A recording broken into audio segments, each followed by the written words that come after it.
All right, everybody. Hope you're all doing good today. Hope you're all doing well. It's time for another episode of Speedruns From the Crypt, your bi-weekly horror hotfix. I'm your host, Dices, and we do have quite a couple of fun games for you tonight. However, before we get into that, I do just want to read a couple of announcements for you to keep you all up to date with GDQ news. For one, we have an event coming up. It is going to be called Sonic and the Sega All-Stars. The annual Sonic Hotfix event is back with Sonic and the Sega All-Stars, live on June 14th and 15th at 12 p.m. EST, or Eastern. This year, we're expanding beyond Sonic speedruns to include other iconic Sega franchises. You can type !Sonic in chat for the full schedule, and let us know what you're excited to see. As well, for SGDQ 2025, we'll be featuring an Artist Alley. If you're an artist, maker, or indie developer who would like to join GDQ in Minneapolis, you can apply by May 27th and use !booth in Twitch chat for more information on that. Alrighty, so for this episode of Speedruns From the Crypt, I thought of something cheeky. We have something old, we have something new, and I like to call it the Eternal Dark Age. It's kind of a fun little twist on the titles, but we're gonna be going with just a couple of runs. One is just an absolute classic horror run I've actually been wanting for a little bit. We haven't had on in a while, and I think there's actually just a lot of cool new stuff with it in a way. And then we'll get into the other one later, but we'll be having a brand new game that came out, which will be Doom later. The new one that apparently Last of Us already found, so kind of neat to see how a route has quickly developed.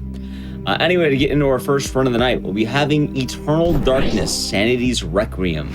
Any percent with Pandora Jane. Take it away. Hello everyone, I'm Pandora Jane, and today I'm gonna be running Eternal Darkness, any percent, and here is my commentator, Big Nono. Hello, I'm Big Nono. I also run this game sometimes. So yeah, we're gonna start. So we're going to start in 3, 2, 1, go. Okay, Eternal Darkness. This is a classic from the GameCube. It's actually a GameCube exclusive, and one of the few, if not only, licensed horror game from Nintendo. I don't remember. Yeah, definitely one of the only ones that they had direct involvement in. Yeah. So what's going on here? We're in a little bit of a nightmare here. We're just having a party with a bunch of skeletons. Don't worry about it. So this game is a game a lot of people I think have heard of. It's kind of called classic, but not a lot of people have played it. It is a cosmic horror game, very, very influenced by the Lovecraft mythos. For now, though, all we can really do here is just let the time pass by. There's nothing you can do to get through this section faster. It is just an auto-scroller. Once that's over, we get transported to this dimension. So right here, Pandora is controlling Alex Roivas, our main protagonist for this game. And she was notified that her grandfather, Edward, was murdered. They found his decapitated body in this dimension. And she comes in and insists that she's not leaving until she finds out what happened. And she's about to find out that there's some unusual things about this dimension. For one, it has this secret room with a book in it made out of flesh and bone, which I don't know about you, my grandparents home did not have one of these, so this is slightly unusual. Really? I have one of these. Damn. Is that not normal? Okay. I guess I'm the weird one. Okay. And we immediately after that, we get teletransported here. So this right here is Pius, and the way the game is told is Alex reads one chapter on the Tome of Eternal Darkness, and she's gonna keep finding chapters later on. And you basically play what Alex is reading. So right here is the first chapter, Pius, Centurion, a Roman centurion on a mission. Yes, and something you'll notice here, you see how Pandora picked up that cube right there? So this game has a system where if you pick up an item, the camera will slowly pan over to show you the item. But if your character is in the trajectory of the item, instead of panning, it just snaps right into it. So that saves you a bit of time, it just makes the pickups much, much faster. Now, this Right room here is we're very... getting... Yeah, go ahead, sorry. Go ahead. Yeah, this room introduces us to the different runes, the different alignments involved in this game. So I mentioned that this game is heavily inspired by the Lovecraftian mythos. It also has various elder gods in it called the Ancients. And these 4 runes that we see here represent the 4 ancient gods. And 3 of these runes will also correspond to our stats. So each character has a health stat, magic stat, and those are pretty normal, but there's also a sanity stat. And chances are, if you know anything about Eternal Darkness, you know about the sanity effect system. We'll talk about that a bit later. But yeah, each of the ancients corresponds to one of these. So that is something we'll talk more about in a bit. Right here, we're also getting a tutorial about the game's combat system. This game has a really interesting combat system where you, as you can see, you can target individual body parts. And unlike a lot of horror games of the time, the melee combat in this game is actually very nice. It's very friendly. Oh, that's a very nice time save. Let's turn around. Yeah. So normally, Pius would, of course, push towards the button, but if you do specific movement there, you push away from it, so it saves you having to turn around. Yeah, and in this room, we get 3 artifacts. These are ancient artifacts related to the ancient gods. And depending which one you choose, you're gonna get a different path with slightly tweaks on this story of the game. We choose the Uyoth one, the blue one, related to magic, because it's the fastest one. It's close to Celota, the Sanity one, but Uyoth is slightly faster. So, actually, I want to wait before talking about the character here because we're about to see a really, really cool trick. So, a lot of the tricks in this game involve merging cutscenes, because if you have 2 cutscenes playing at the same time and one is shorter than the other, then both cutscenes will just stop at the time the first one was supposed to. So we're going to get a cutscene here for defeating this zombie and also another cutscene for solving the puzzle. And by lining everything up just right, Pandora will be able to finish off this zombie just as she solves the puzzle. So right there, you see... That's the cutscene. Yeah. And here's the other one. There you go. Nice. Yeah, and that's a tool we're gonna use in several places. As we get more tools playing the game, we're gonna see more and more of that. Yes. And keep that puzzle in mind because it's going to play into something important about this game later. But yeah, the most notable thing, this chapter is kind of light on, I would say, tricks. But what you saw right there, that little sneaky movement that Pandora did, that is actually very, very important. So this game has a stamina system, which is never really fully explained in any kind of way. You just kind of notice that stamina exists because you run for a while, and after a while you run out of stamina and you can't run anymore for some time. The big thing that the game doesn't tell you is that doing that sneaking movement, which, by the way, in-game you're never told exists, it's only described in the instruction manual, but doing that actually recovers your stamina twice as fast as standing still or walking. So it's really, really nice for the speedrun. And a lot of the, I would say, movement tech, or a lot of having optimal movement in this game, is knowing how to use your stamina and recover it in optimal ways. Yeah, remember, hold X to sneak, in case you ever want to casually play this game.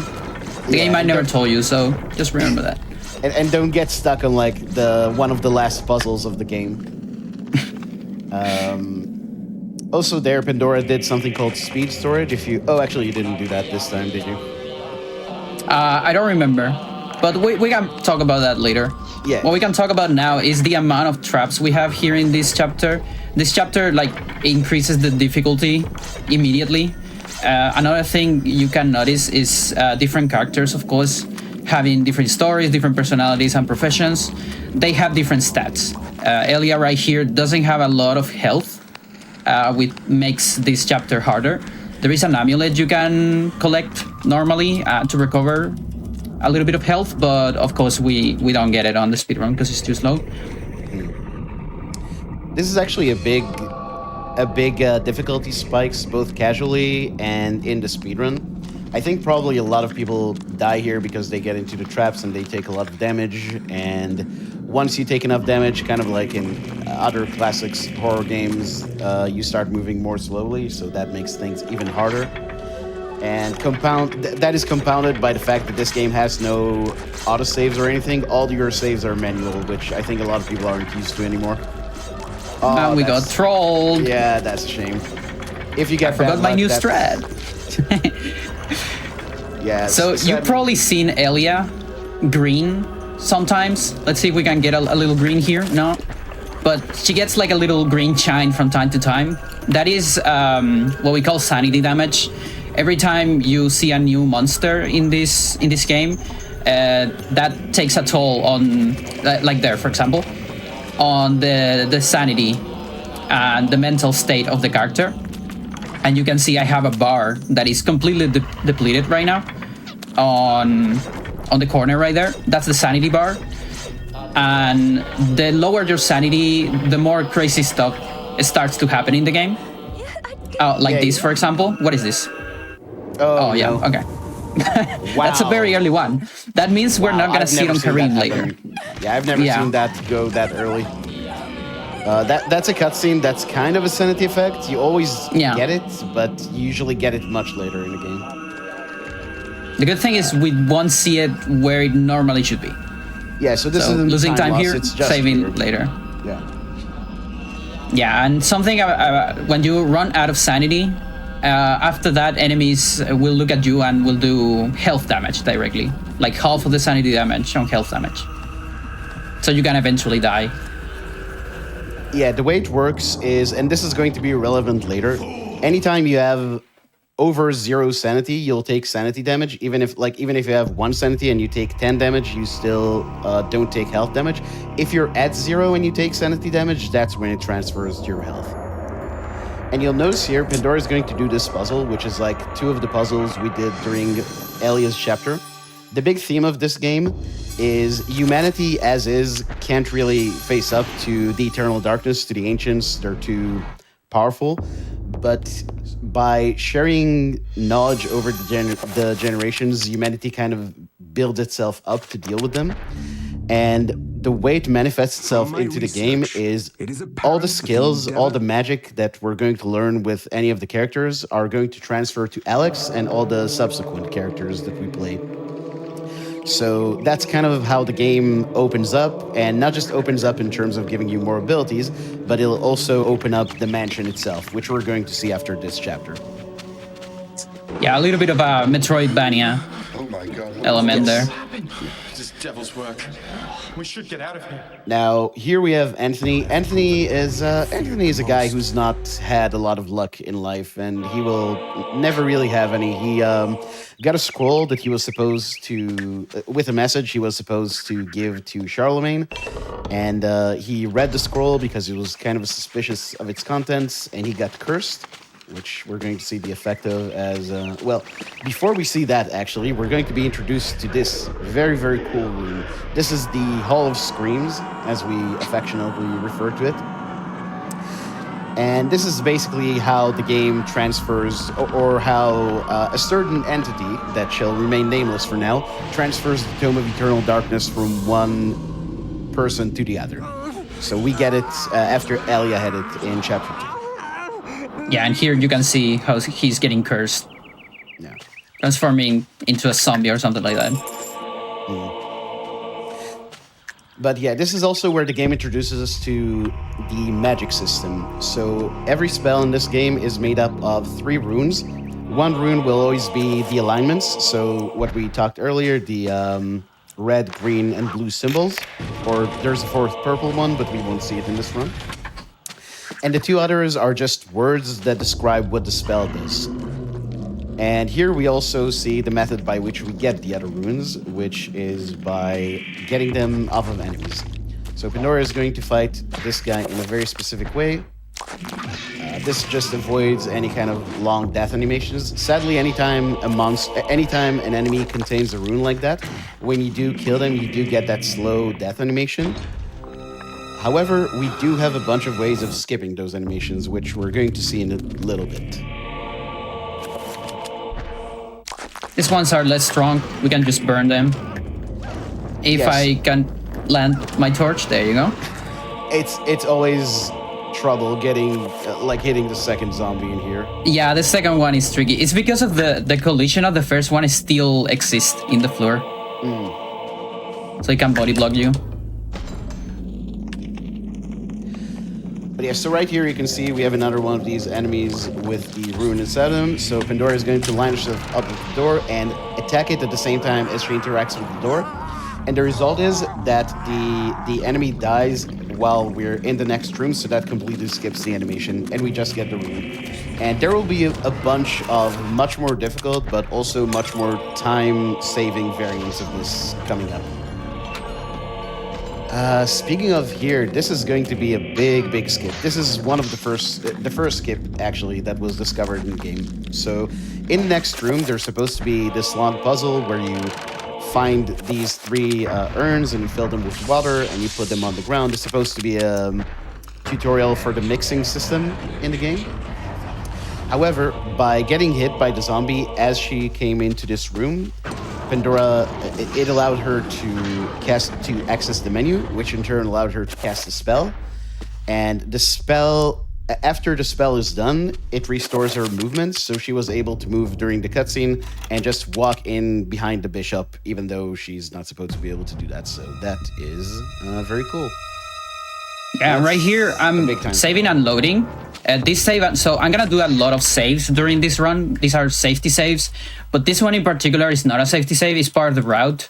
We need to manipulate some stuff in the memory, and for that, a save and load is the cleanest and fastest way to do it. Just so some objects are on the correct spot for the next trick. Yeah, sorry, I was supposed to remind you to do that. Yeah, no, don't worry. That one is part of the run, so I always remember. All right, but coming up in this room after we deal with these Mentorok zombies, as they're called, or you can just refer to them as skeletons, Pandora's going to do something that looks a bit weird. She's going to interact with the table and attack at the same time. Now, if you look in the upper right corner, you'll see that we have this B prompt. We have the B button of the GameCube controller along with what pressing it will do. And what we want is to store that B prompt for later use. And the way Pandora does that is she interacts with the table and does an attack animation to pull herself away from the table, because the thing that takes away the prompt is the game detecting that she's left a certain radius, which it can't do when she does that movement during the interaction itself. Also, these little guys are called trappers. We will see plenty of them over the course of the run. This is basically anti-speedrunner attack. They're not really dangerous. They can't attack you, but they do teleport you away to this pocket they mentioned that it takes like 20, 30 seconds to get out of. So they are big run killers. Okay, Yeah, GIS should be clean. Yeah, so the thing is, Pandora needs to store that B prompt until the end of the level. And if she gets too close to another B prompt, it takes that B prompt away. So she needs to be very careful about her movement here. Here, we're going to do something similar to the B prompt storage that we just saw. In this room, you're supposed to fight a mini-boss, a horror. Let's see if that actually happens. Beautiful.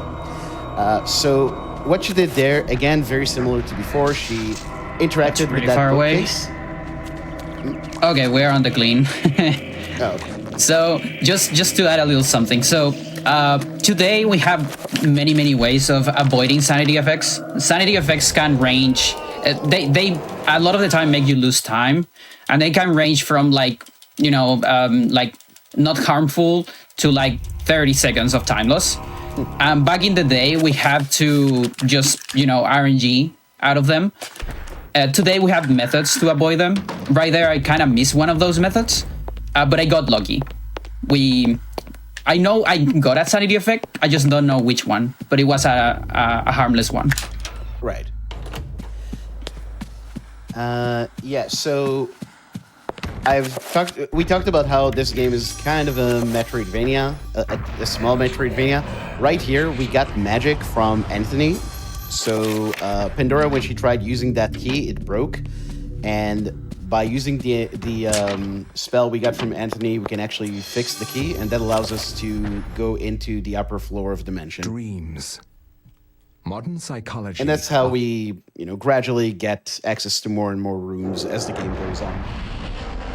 Yeah, and right here we're gonna get one of the most combat-heavy, if not the most combat-heavy chapter, at least on the speedrun. Casually, there's another one that is very combat-heavy, but in a lot of the places in the game, we have fights, but fights are optional. Whereas in particular in this chapter, there's a lot of barriers that only unlock and you can only progress after a long fight. So we're gonna see a lot of combat optimization and things like that. This guy has a lot of cool weapons, and we have some spells at our disposal. So there's a lot of cool tricks incoming here. Yeah, I guess they kind of realized that they worked really hard on the combat system and they don't want everyone to just skip everything. Also, chat has some opinions about trappers. Someone says that trappers are adorable. I agree. I think they're very cute. They are. I love them. Pandora actually has an emote, an animated emote of a trapper dancing, which is very cool. Also, those trappers help me recover my life bar. Yeah, that's the thing. Casually, trappers actually kind of help you because the pocket dimension they send you into, you can use it to recover stats. But yeah, in the speedrun, we need to avoid them. We need to go fast. But they also help us a lot, just in a different way. We don't want them to explode. That is true.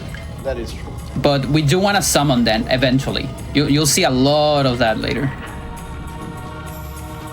So we're all trapper fans here, in a way.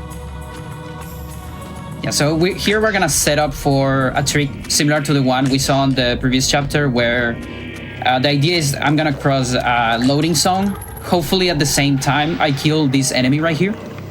And that's gonna avoid two things. One is the animation of getting the rune, the other one is the animation of the horror, this creature dying. Yeah, and you can see Pandora equipped and unequipped her weapon at that point just to avoid getting staggered by the lightning attack. Beautiful. That's a bit of a dangerous trick because if you get a certain kind of sanity effect in this room, then it causes the game to crash. But luckily, free guess that, I guess. did not happen. This Should be fine. Okay. Oh, we still saw it? Remember me, Alex. Oh, wow. I feel like what? I'm getting betrayed. Yeah, absolutely stiffed by the game. No question about it. That's never seen before and all that. This has never happened and all that. This has never happened before yet. Yeah, All of your yeah, bingo yeah. cards. Is this really happening? Okay, big fight coming out here. Fortunately, you can just kill these zombies immediately on the body. A lot of people start cutting their limbs or their head, but if you just attack on the body, they disappear immediately. And another thing we're gonna do here is we're gonna use cutscenes to unload enemies. So the moment you defeat an enemy, it's on a state where you can finish it. But if you don't finish it in time, it will eventually disappear. There's a timer on it, and everything in this game that has a timer on it that will eventually disappear, you can just accelerate that process by watching a cutscene from the menu. Yeah, and that's going to happen a lot. That's going to be used a lot in the run. These guys, by the way, are one of the big reasons why it's faster to pick Ulyath, why it's faster to pick the blue alignment over the others. Because you'll notice that after they reach 0 HP, they start singing. At that point, the game considers them to be dead, and if you watch a cutscene, you can actually despawn them, which we're going to do a bunch of times in the run.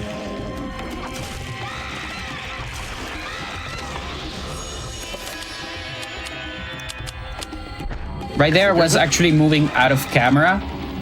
We have something, so when you run out of magic... Oh, hang on. 1, 2. Okay, so when you run out of magic, the game tells you that you don't have enough magic and pops out a message. We called it a no magic message. And you can have that message popped out when you start a cutscene. And by dismissing the message, pausing and unpausing, you can recover movement during the cutscene. So right there, I was able to move out of camera during the cutscene and kill some of the enemies earlier. Someone in chat says, I want to see the head pop off in Sanity, like the Sanity effect. Oh, don't worry. That not only are you going to see that, it's part of the route. It's mandatory.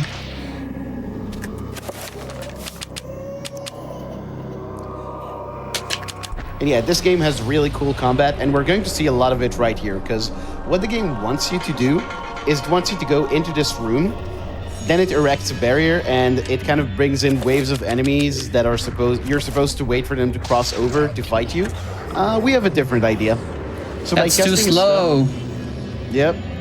By casting a spell, again, kind of like we did with Urn Skip, Pandora is able to recover her movement and just go behind the barrier. So obviously we don't have to wait for the enemies to cross over, which is nice. However, as you can imagine, this is kind of dangerous because you're in a very, very confined space with all these unkind creatures.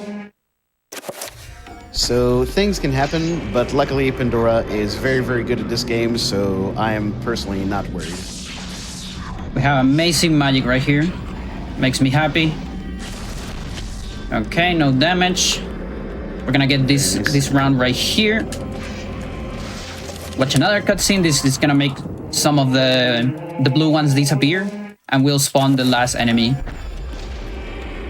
which is the horror right here. That is actually the only enemy you need to kill at the end. Once you kill the horror, you're free to go. So pause on pause. I can move during the cutscene. Then move out of camera. I pass a trigger that activates the end of the cutscene, and then I can move freely. Yeah, what Pandora did there was she used something called a no magic message. If you try to cast a spell but you don't have enough magic for it, you get this this text box showing up that says that you don't have enough magic, and that kind of tricks the game into once you press the button and remove that text box, it recovers your movement. So a lot of our speed tech, a lot of the moving in cutscenes, a lot of tricks that involve moving in cutscenes rely on that. So on Kareem, what we got is we got a new rune. So now we can enchant our Gladius right here with this color, which is what unlocks this barrier right here, getting access to the next chapter. Yeah, and this next chapter is actually going to take place in an area that's going to look pretty familiar. I will not argue that I was shocked by the sudden mention. We're gonna get Chuck. Yeah, I'm Chuck. It's Let's Dimension, go. oh my god. This guy is Max Roivas. He's a, I don't remember exactly what relation, but he's a very, old ancestor of Edward and Alex. And he's going to have a... That's gotta work, right? Let's hope I've never it pulled works. that off, so I'm going to rely on you. Yeah, Pandora's setting up. It didn't look that way, but with her movement in that in the main hall, in the foyer, I think you call it, she actually set up a trick here. Yeah, there's a bunch of NPCs here on this room, and they have like an idle animation. They're like breathing, and depending on which frame of that breathing, it's gonna determine the outcome of a next trick. By the way, Pandora, people in chat are asking for the rats, so I think you're going to have to throw a couple of rat uses. Oh my god, I completely forgot. I'm so sorry. It's fine, there's still time. Okay. I actually got the angle, but I wasn't close enough to the door. Yeah, that's really unfortunate. So this is another instance of, trying to skip the rune animation. Sadly, yeah, you need to both... So you need good movement in the foyer when you first pass through it, so the horror is in a good position. But also you need yourself to be in a good position to interact with the door after shooting the horror. So unfortunately that second part didn't quite work this time. Yeah, and all of this works pretty nice because horrors actually take double damage from behind, which is something very useful to know. And yes, someone mentioned in chat, this guy was actually in Star Wars. Max's voice actor, that is. Yeah. He was Porkins. A lot of these, actually most of these voice actors have been in Metal Gear Solid. For example, Alex herself is voiced by Jennifer Hale. Kim May Guest is in this. David Hayter does some smaller roles. So there's a lot of, chances are there's a lot of voice actors in this. Also, this is probably a good time to talk about free casting because we've seen a bunch of it now, and it's going to play a big role in the game. So don't blink. Yeah, so one of the main things about this game is when you're casting a spell, you need to stand still. If you start to move or get hit by an enemy, your spell gets cancelled. But as you're about to see in a moment, there is actually tech in the speedrun that allows us to move while casting spells, which is very helpful. Now, the way this works is one of our spells is the enchant spell. We've seen it a bunch of times already. And when you cast an enchant, you get this menu that asks you which item in your inventory you want to enchant. And if you cast a spell, then go into your menu, try to enchant, but cancel out of that dialogue, then you recover your movement. So that's free cast. That's using an enchant to get free movement while casting a spell. And you can also chain that between several spells in a row, which is called a multicast. And Pandora, actually at the top of the stairs, she did a multicast. She cast 2 spells, one after the other, and moved in between and after the second one. Yeah, also while reloading the guns and opening some items. Yeah. Like that menu, we just do so much. It's beautiful that we have free cast. This game has incredible menus. To me, menuing is one of the most satisfying things to master in a game. And if you feel the same way, this game has great menus. Pandora is an absolute beast when it comes to menuing. And you're going to really see that in a few chapters. Like, there's one menu that's absolutely nuts. What's also kind of nuts is this guy right here. He kind of looks like a Hyperlisk. But this guy's called the Guardian. And this fight isn't difficult. We'll finish it in 5 shots. However, there is a big RNG component to this, which is after a few shots, the Guardian is going to teleport somewhere. And where it teleports and how long it takes it to teleport is a big... Wow, that was really fast. That was awesome. Nice, very nice. So that was very quick. However, the Guardian can theoretically go anywhere in this room. Sometimes it'll nudge itself into one of the corners and you'll have to run all the way to get it, and that's a very annoying time loss. But yeah, it's just pure RNG. Yeah, you want to pay attention to the sound that it makes when it's teleporting. As soon as the sound stops, like a couple seconds after that, you can hit it. Chat has conflicting opinions about Max. Some don't like that his stamina and speed are bad, but some people like his autopsies. Yeah, Max can be kind of a problem, especially in the finale. We'll see why. But yeah, playing casually, I recommend getting all of his autopsies because I don't remember the actor's name, but he just goes ham. He absolutely chews the scenery on those voice lines. Yeah, make sure to, so you're gonna get the autopsies on Max, but don't read them on Max. Read them after Max, because only after Max you unlock the voice. Yeah. If you, I don't really know why, but that's a thing. Also, I have to disagree with Chad. Max's stamina is one of the highest one in the game. He's just slow. He's just slow, but he has a million stamina. Just saying. That's true. But yeah, this is, I would say this is probably, oh boy. Yeah. This is, oh boy, indeed. One of the hardest chapters in the run, especially now. So you see that Pandora used that bronze bracelet on the statue. What the game wants you to do is to go into the hallway here and get a bronze necklace and use that as well. However, that's a bit too slow. We are going to try and skip that. So once we get the Tome of Eternal Darkness here, we're actually going to go back out. And this enemy right here is called the Gatekeeper, and the big thing about it is it summons other enemies in. And we're going to let it summon a zombie, and then dispense with it.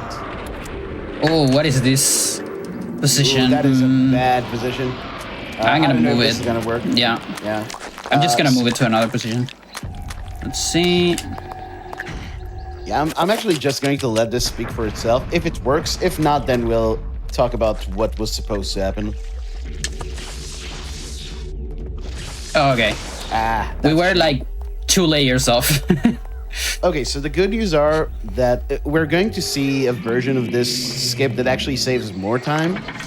But yeah, that one is very, very hard to line up. What you basically want to happen is you want to sandwich the zombie between that magic field that Pandora cast and the wall, and kind of have it grab you and throw you past the wall, so you kind of clip through it. And if done successfully, we would have been able to skip this whole part and just go directly to the next part. Unfortunately, it didn't work. But just like we have bronze skip, where you skip getting the bronze necklace, we have silver skip as well coming up. And that one is much, much easier to execute.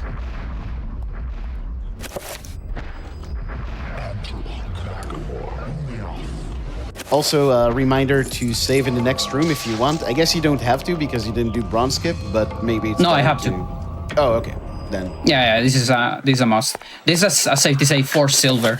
Because silver, if I failed it, there is no backup. I'm literally falling into eternal darkness forever. Oh, wait, I mean, yeah. If you go out of bounds wrong, yeah. Yeah. But yeah, we're about to see that in a moment, and then maybe we should talk a bit about sanity effects. Okay, let's see how this goes. Yeah, so Pandora has to have really, really specific movement here. Okay, fingers crossed. I don't see bleeding walls. That's a little worrying. And we Let's go, she got it. Okay, that was silver skip. Okay, But yeah, so so- with this magic, 1, 2, 3. Okay. Yeah, go ahead, bro. Well, I was going to mention, the way sanity effects work in this game is you have a counter that goes from 0 to 1 minute, and once it reaches 1 minute, it gives you a sanity effect that was randomly picked at the start of the count. And that's very bad because some of the sanity effects, like Pandora mentioned, are very, very lengthy. Actually, let's see if you get this. Because this is also a very cool trick.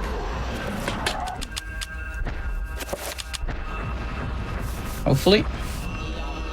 Seems good. Okay, so what Pandora is doing here is another cutscene merge. When you destroy the rune in that room, it leads to a cutscene, and picking up the necklace is also a cutscene.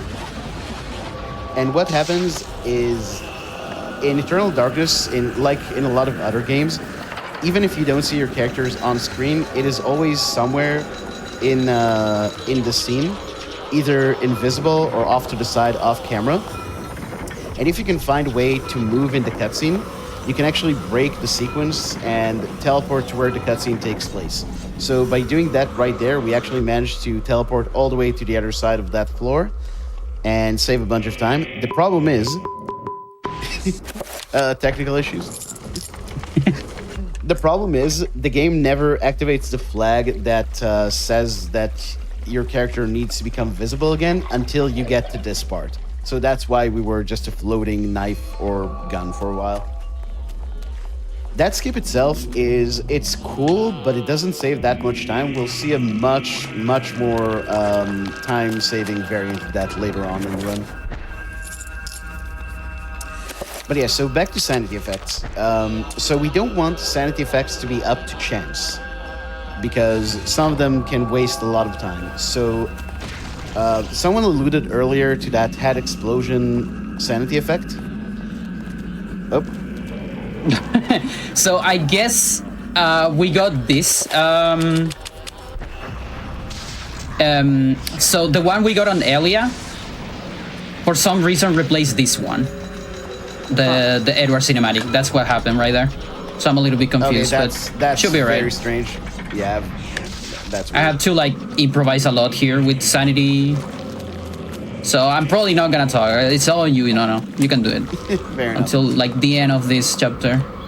But yeah, so someone alluded to the head explosion sanity effect, and that is literally called explosion. That's a sanity effect you can only get once per playthrough. And at some point during the playthrough, between Kareem's chapter and this chapter, the game will activate the flag that says that it should give you that sanity effect. And the thing that happens is you cast a heal spell, and when the heal finishes, instead of healing, it actually just explodes your head. And then the game does the effect and reloads the room, and now you can cast your heal again. And you'll never see the explosion again.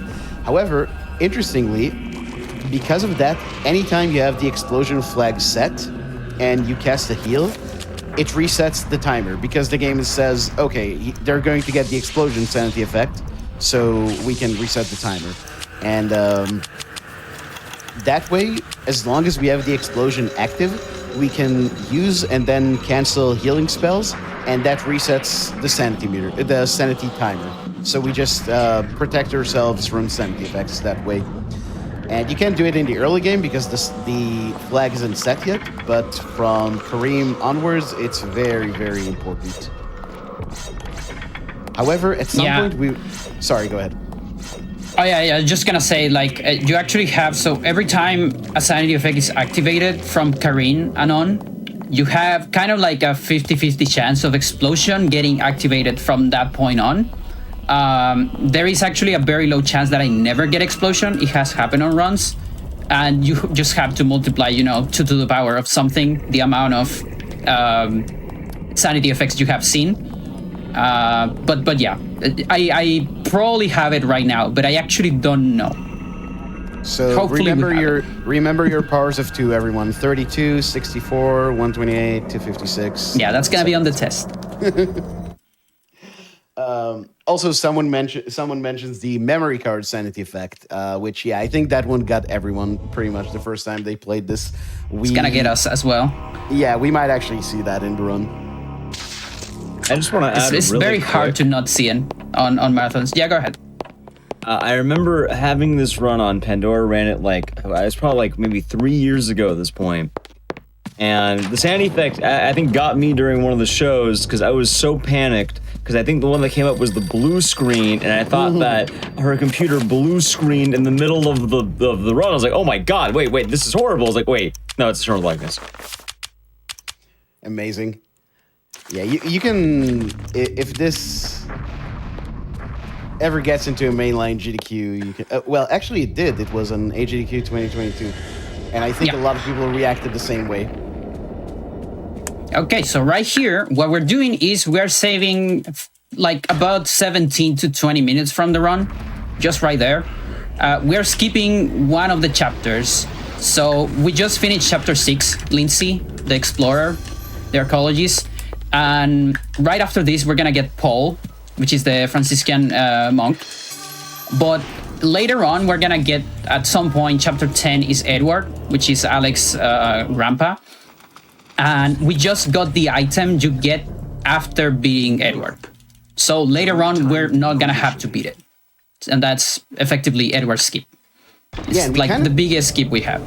Yeah, and we kind of glossed over it because it's actually really easy to do. If you watch, Pandora has a lot of tutorials about this game, so if you want to get into running it, there's a lot of tooling, a lot of guides you can use. But if you just watch the Edward skip tutorial, you can probably get it down in like half an hour to an hour. And like Panda said, it's one of the biggest time saves in the run. It's really, really big, and all you do is a very simple free cast.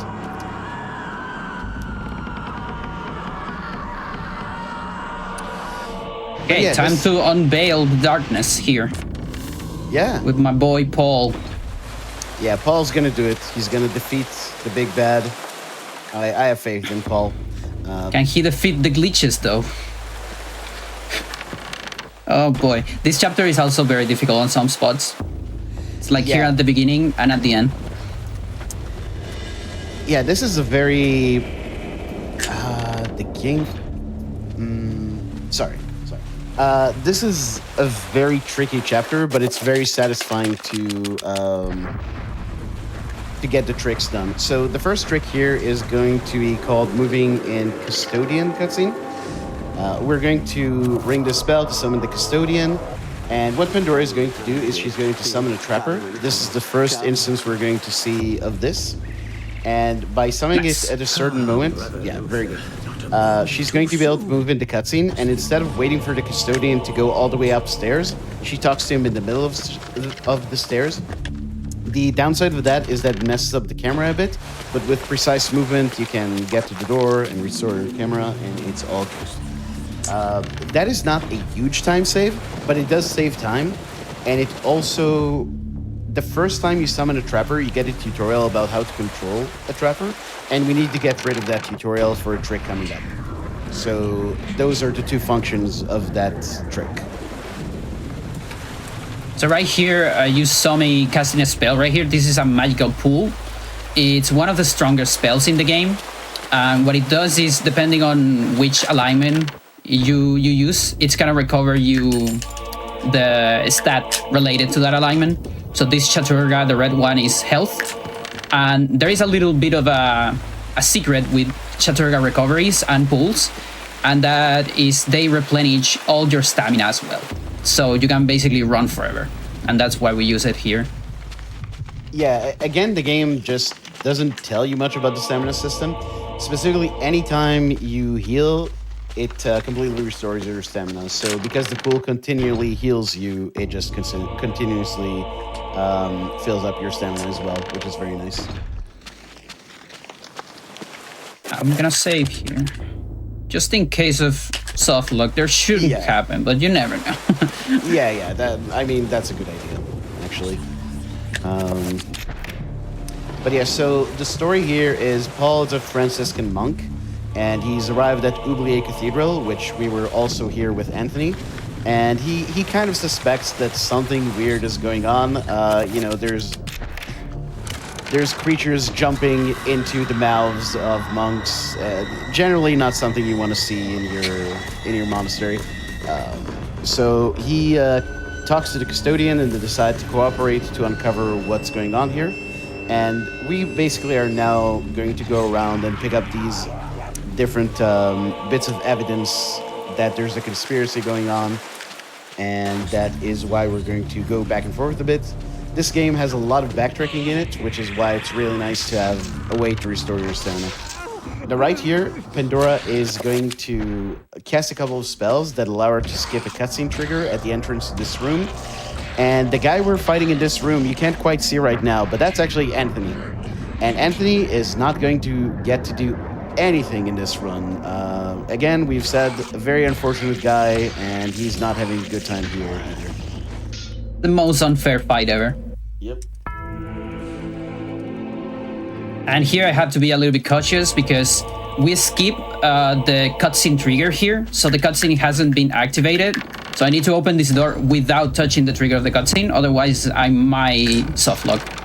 Yeah, the cutscene expects Anthony to still be alive, so if you've already finished the boss fight, then it doesn't know what to do when the cutscene is activated. We're gonna see another spell that we don't see a whole lot, which is magical attack, right here. So you can use ranged weapons to kill trappers, or you can just cast a magical attack, which casts this, damages every single enemy in the room. I am about to reveal some shocking ignorance here, but you can move diagonally in the spell menu. Yeah. I legitimately did that. Yeah. Okay. Today I learned. And we actually use that for assignment routes to minimize inputs. Right. So we collected 3 gems. Of course, they are color-coded as everything in this game. And this allows us to unlock this secret passage. We also destroy a horror there. For the untrained eye, I would even say, even for the untrained eye, that probably looked kind of fast for a fight, especially with this guy that doesn't have a lot of HP. And that's thanks to... So this game actually has a mechanic that it's... For everyone that has played Smash Bros. Melee, you might be familiar with L cancel, which is the concept of you do an attack, and where you're landing, if you press a button, you're gonna reduce that lag considerably.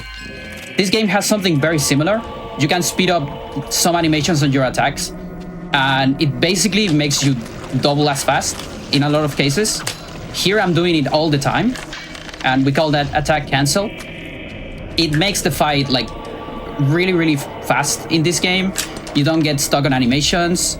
It's very satisfying. It's like, again, it's a very similar feeling to when you get good in Melee with L cancels.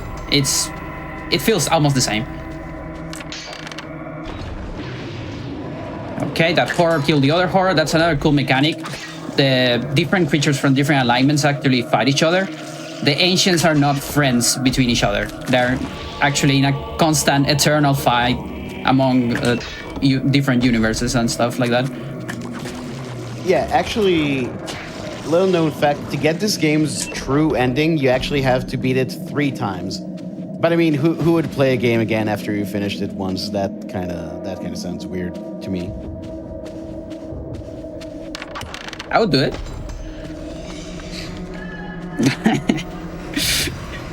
Okay, we probably have Bleeding Walls. So what is Bleeding Walls? Bleeding Walls is my favorite sanity effect on speedrunning, at least. Oh, yeah, I forgot the pool. Let's get the pool. There you go. So Bleeding Walls is a very long sanity effect. It's like 3 minutes. That is completely harmless to the player. You just see, blood-stained walls, and that's about it. But while it stays, you won't see other sanity effects. You can only see one sanity effect at a time. So it basically makes us safe for a lot of time.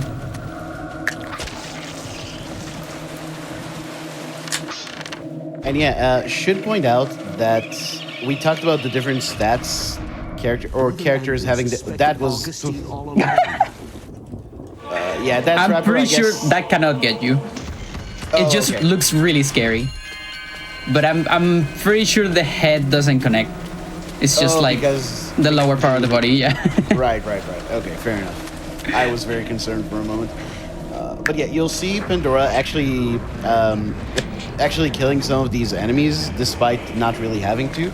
The reason for that is Paul is not the greatest when it comes to stamina, and also we take a lot of sanity damage during this chapter, so it kind of mitigates the problems with stamina and sanity that we would have otherwise, because remember, once you go to 0 sanity, you start losing health damage, and at some point that's going to affect your movement as well.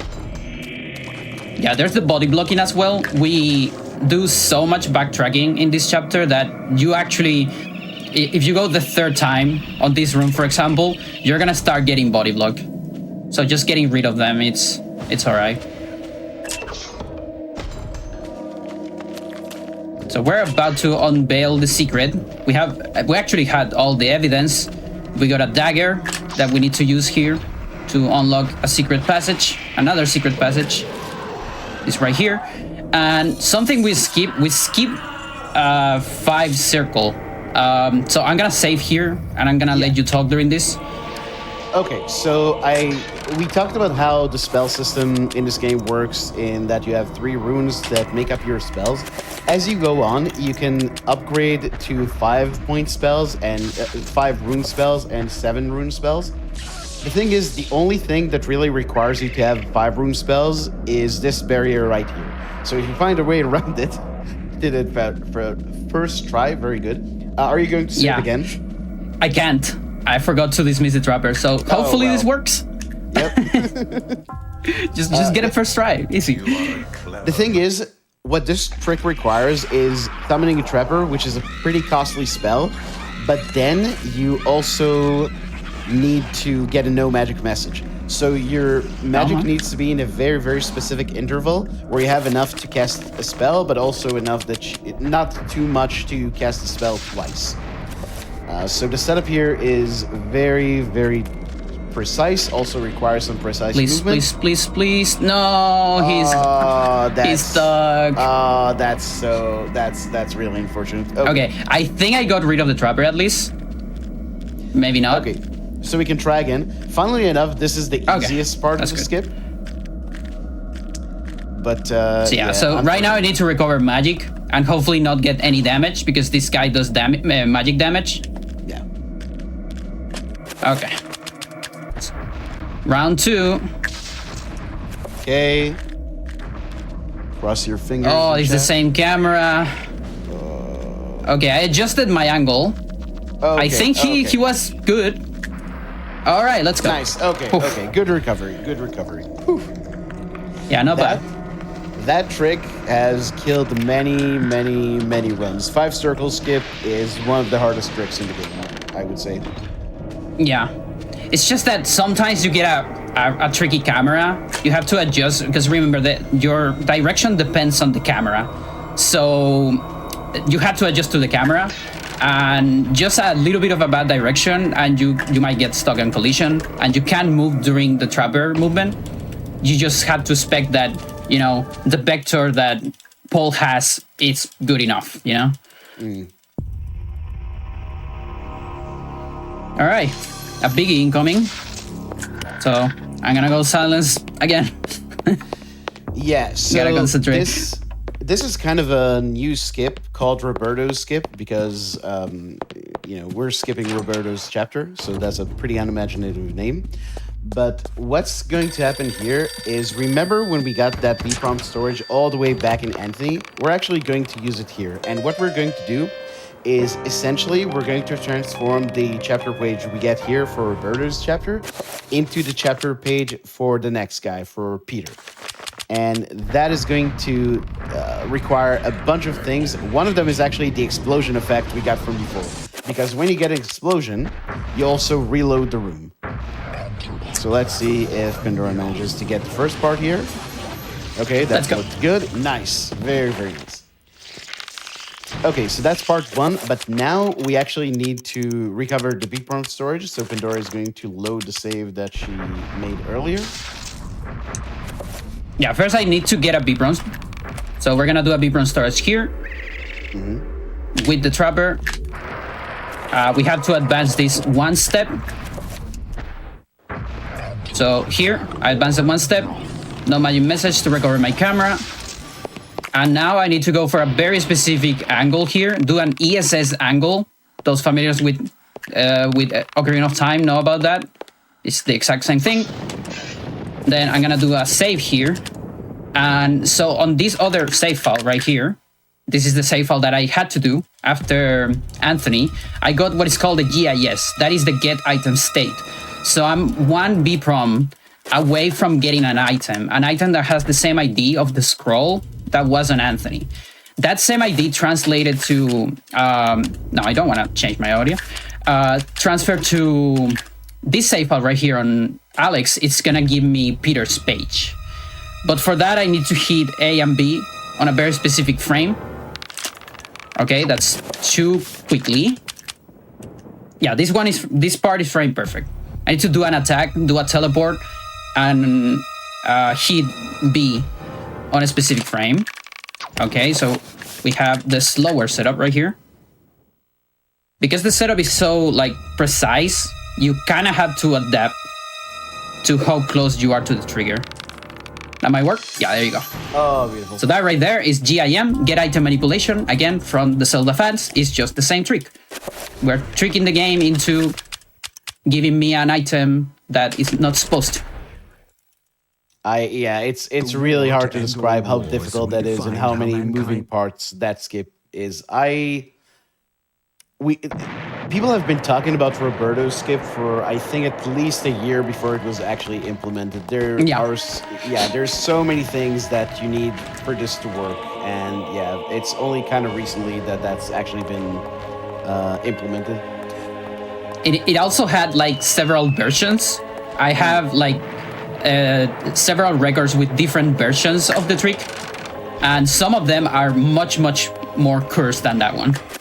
Yeah, I think, didn't you have weren't you trying to get a time with the first version, but never actually got it in a run, or it never I got it. enough time? Oh, you did. I got it. Yeah. There's one where you have to watch an entire cutscene with a BPROM active. Yeah, Very cursed. Those were bad times for Eternal Darkness. Also, some bad times for this guy, Peter Jacobs, who is a journalist, and he is in France during World War I. In, again, Oubliette Cathedral, which has become kind of a field hospital. And again, some weird things happening here. Once again, we're going to see one of these guys, these bone thieves, go into a nurse. Again, not an ideal thing to happen in your hospital. This chapter has a lot of accounting you have to do for how much sanity you lose. I think that was good.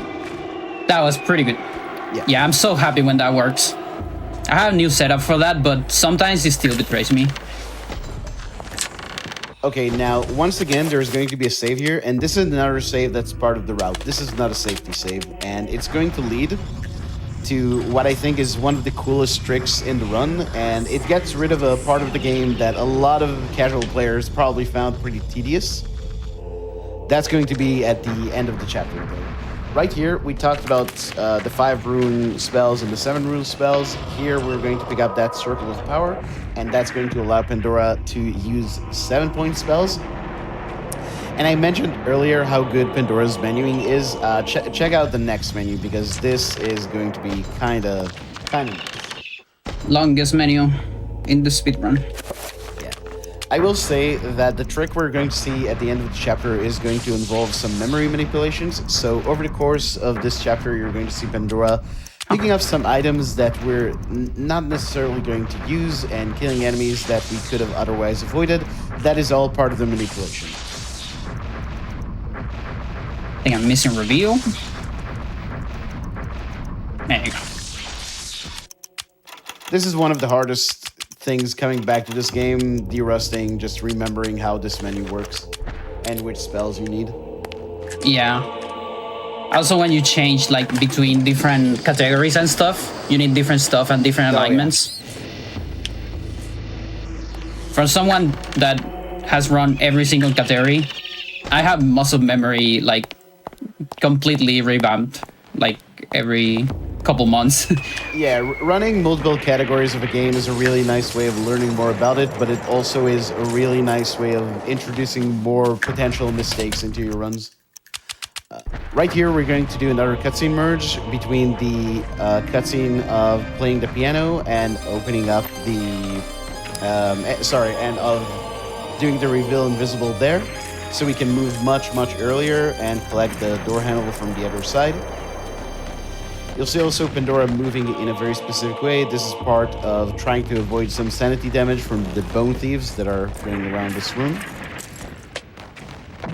Yeah, so we should talk about what is the setup here. So when we play Paul, right before Paul, every time you encounter a page on Alex, you see like a little cutscene related to that page or to that chapter. And related to Pius, which, by the way, I think we never said it, but Pius is like the main antagonist of this game. Oh, yeah. As soon as he got the artifact, he became the servant of evil. And he's like the one that is doing all the plans of the ancients. So something that happened as you get the Paul page is you see Pius summoning as a guardian, a big guardian, and much stronger than anything else. You see it and you say, oh, that looks like a boss fight. And it's like in the deepest part of this cathedral. And right after that, you go to Paul. And so the whole setup for Paul is you're thinking, okay, I'm gonna get to the end and I'm gonna fight a giant boss. But what happens actually is you get to the boss and the boss just dispatches Paul immediately. It's like very anticlimactic. Yeah. So you have to think that is the context right here. So we're basically going to the same spot where Pius got insta-killed. And we're gonna take that back for my boy Paul. Also, someone asked about why we picked Ulyath. Again, those blue zombies, the fact that we can just shoot them and get out of the room immediately, that's a big part of the time save. Just how easy it is to dispatch them. Okay, but remember the save we made earlier. We're going to load it. And one thing you should know about summoning monsters in monsters in this game is you can't summon two at once. If you summon one and then you summon a second one, the first one will immediately die. So keep that in mind as we watch this little scene. So yeah, this right here, this is what is called the Black Guardian. It's a giant creature, super strong, probably the hardest boss in the game. A lot of people have more difficulty with this one than with the last one. Yeah, casually this boss takes a long time, but right here we're going to just immediately destroy it. So basically, yep, all the things we did with saving and picking up items and killing enemies, that was to trick the game into thinking that boss is a trapper we summoned earlier.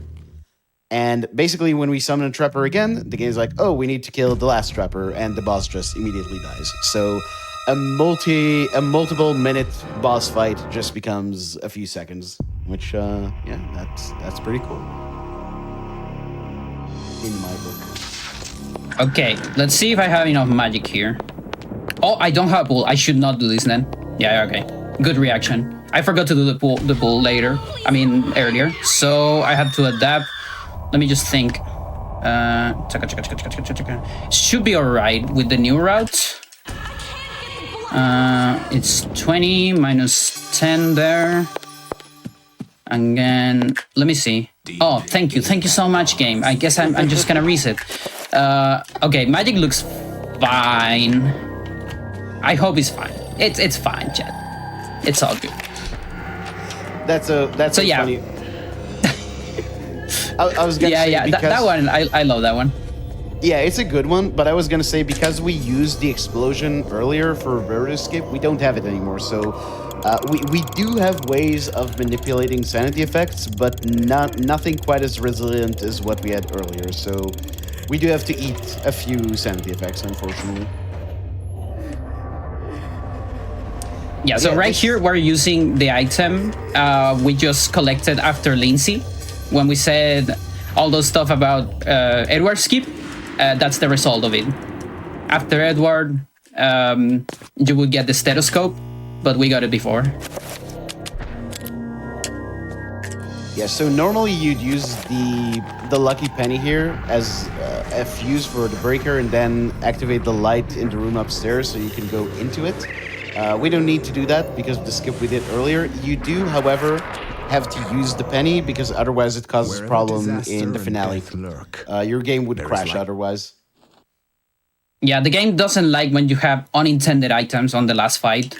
It basically does like a full clean of your inventory, but only of the intended items. So if you have anything not intended that you're not supposed to have there, you know, out of order or something, or out of sequence, it will just crash your game. That trapper was so close. I could almost not see it. Where is? Okay, good. Ooh, yeah. Trappers in this hallway in particular love to be little trolls. Honestly, I think Michael is probably the character that I've lost the most runs with 2 trappers. Yeah, it has so many trappers, and like in tight corridors, you have to make some of them explode. It's a tricky chapter with that. Speaking of, this is Michael. Michael is a Canadian firefighter. He's a really fun character casually because we don't pick them up, but you can get a lot of guns in this chapter, and the guns, people tend to not really use the guns when they play this game. I don't know if it's because the melee combat is good or because they don't want to waste ammo, if it's a survival horror mindset. But no, the guns in this game are really, really good. But they are slow to use for Michael. And Michael here, he's got great health, he's got great stamina. What he doesn't have a lot of is magic. And we are going to have to account for that in various ways.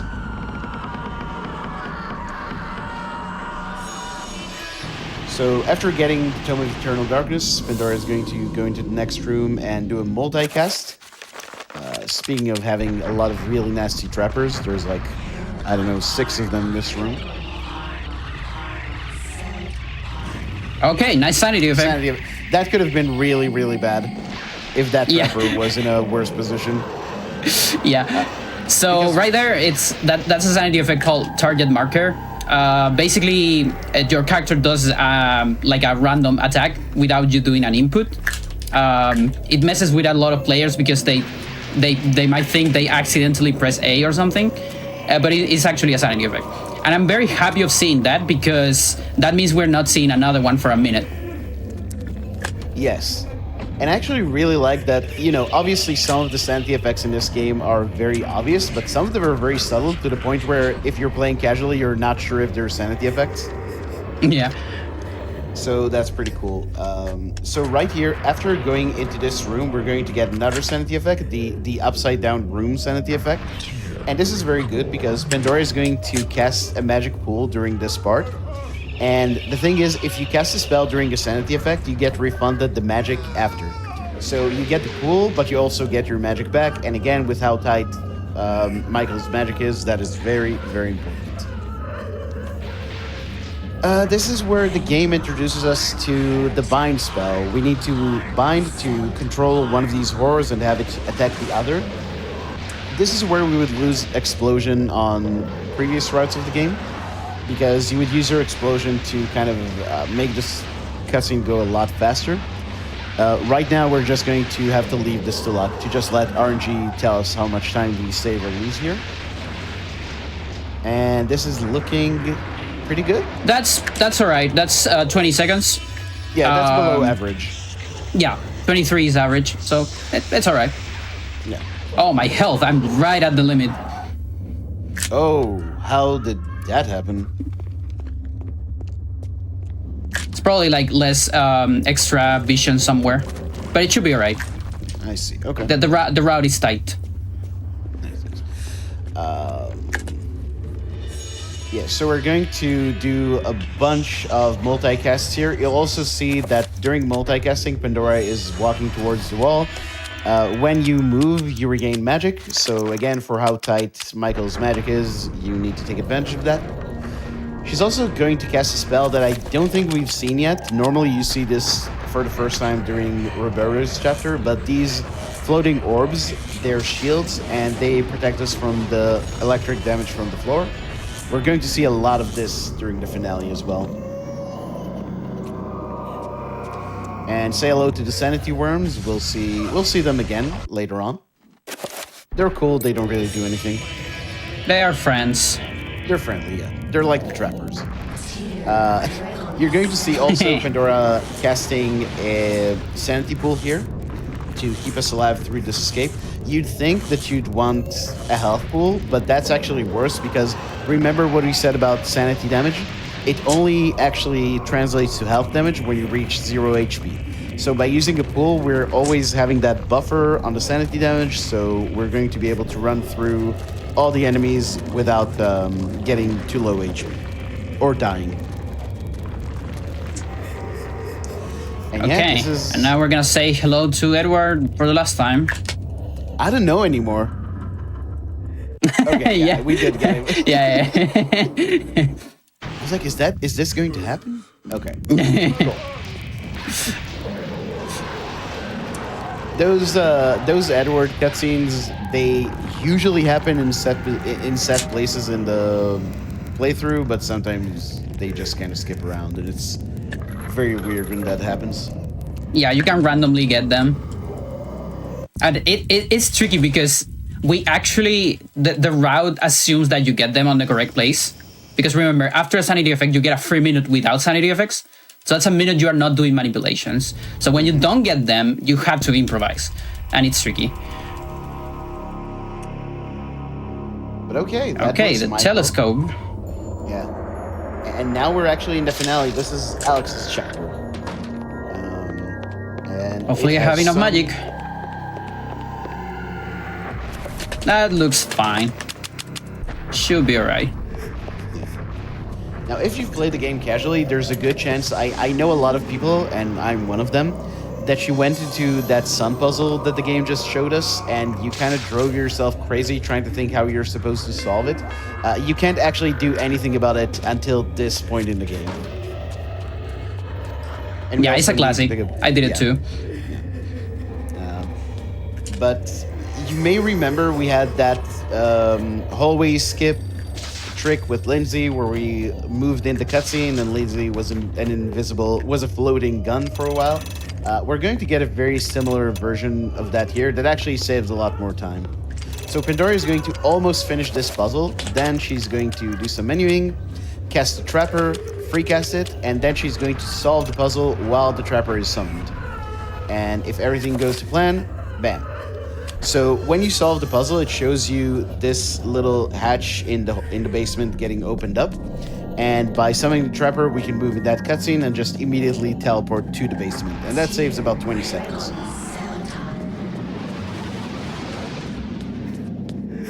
Okay, magic looks fine. That's pretty good. We're gonna recover some sanity here for a trick that we're gonna get later on.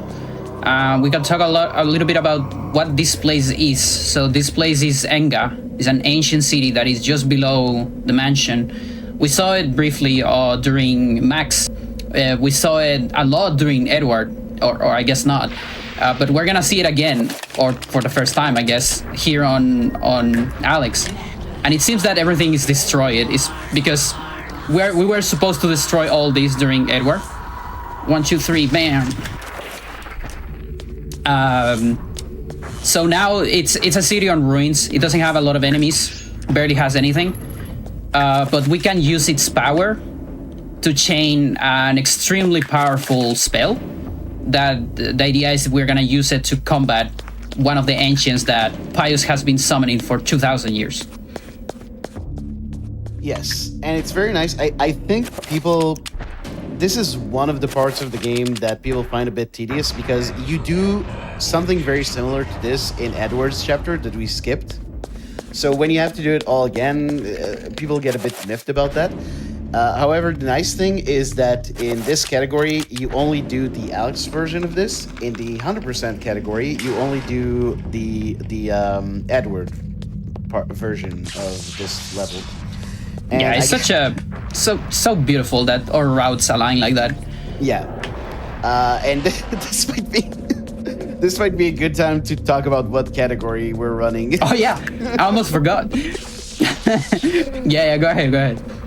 So as you can see, the category that Pandora is running is called any % no CS, and it is the main category of the game because this game has a trick called cutscene storage. That's the CS, and that basically allows you to watch a cutscene, and if you skip it on a very specific frame, it skips forward to the extent that by chaining a few of those, you can get essentially credits for.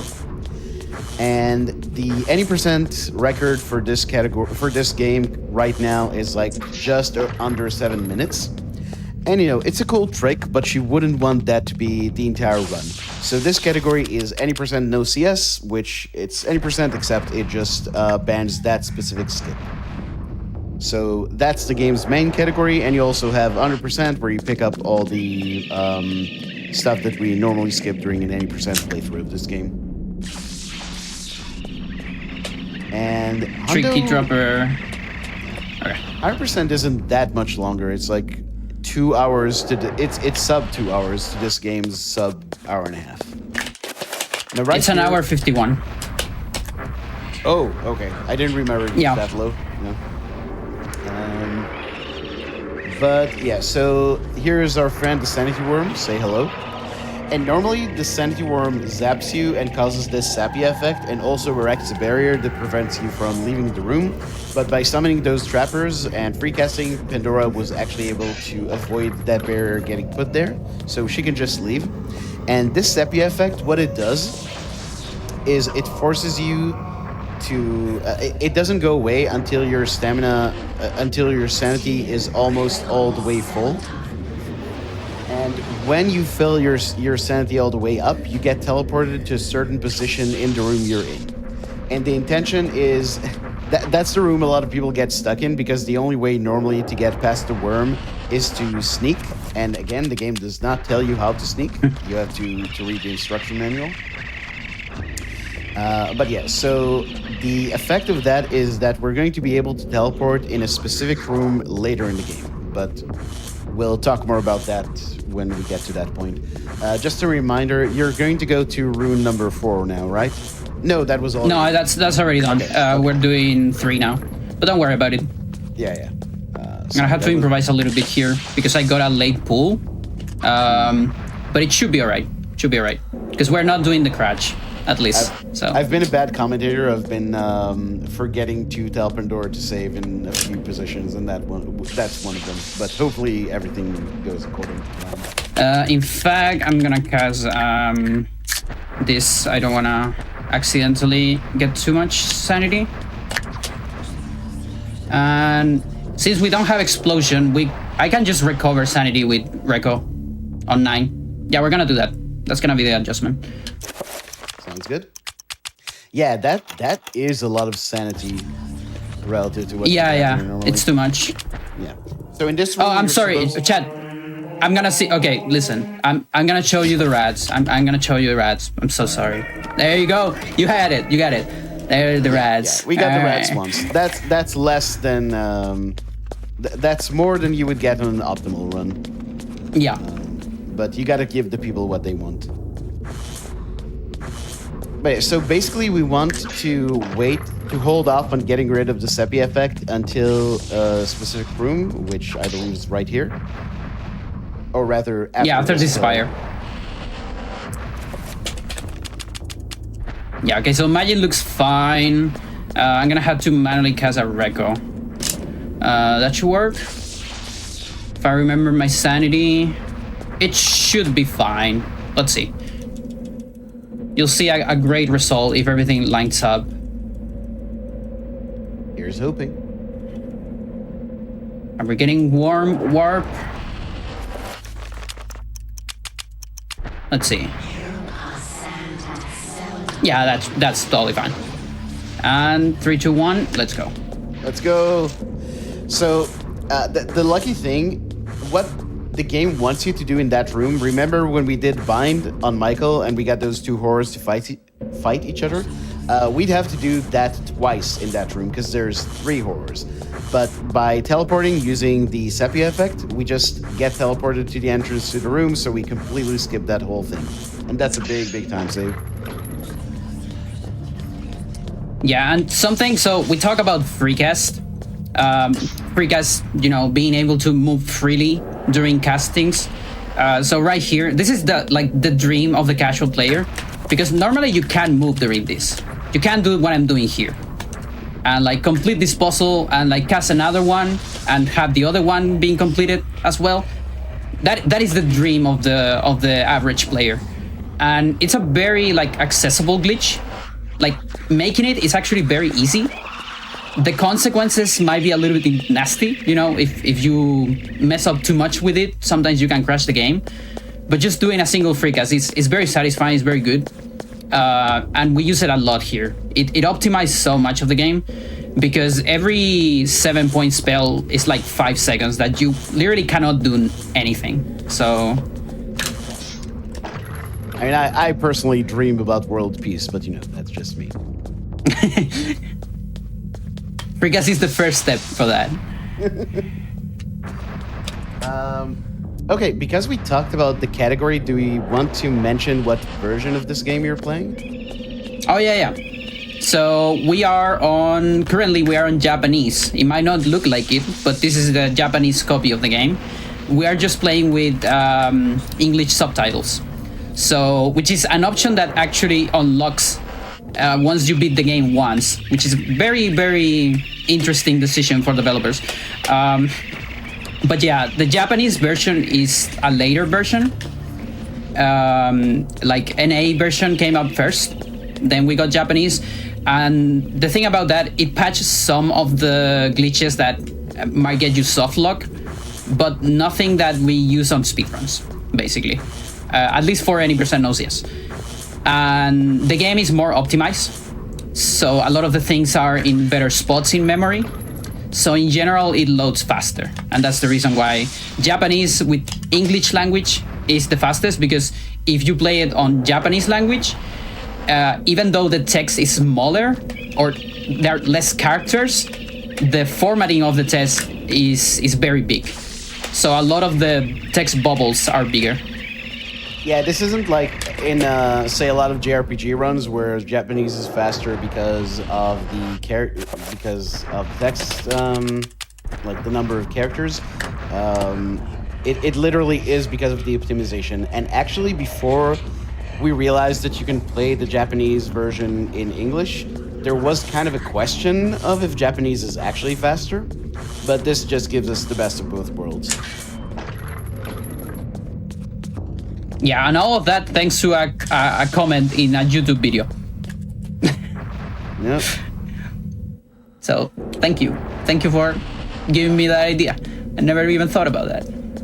It's so funny that they considered English text to be a New Game Plus feature. Yeah. So weird. So this is normally the moment where you would see, because remember, we're making a giant spell, and the giant spell we're doing is summon. Here's the moment you would see if you do it correctly or not.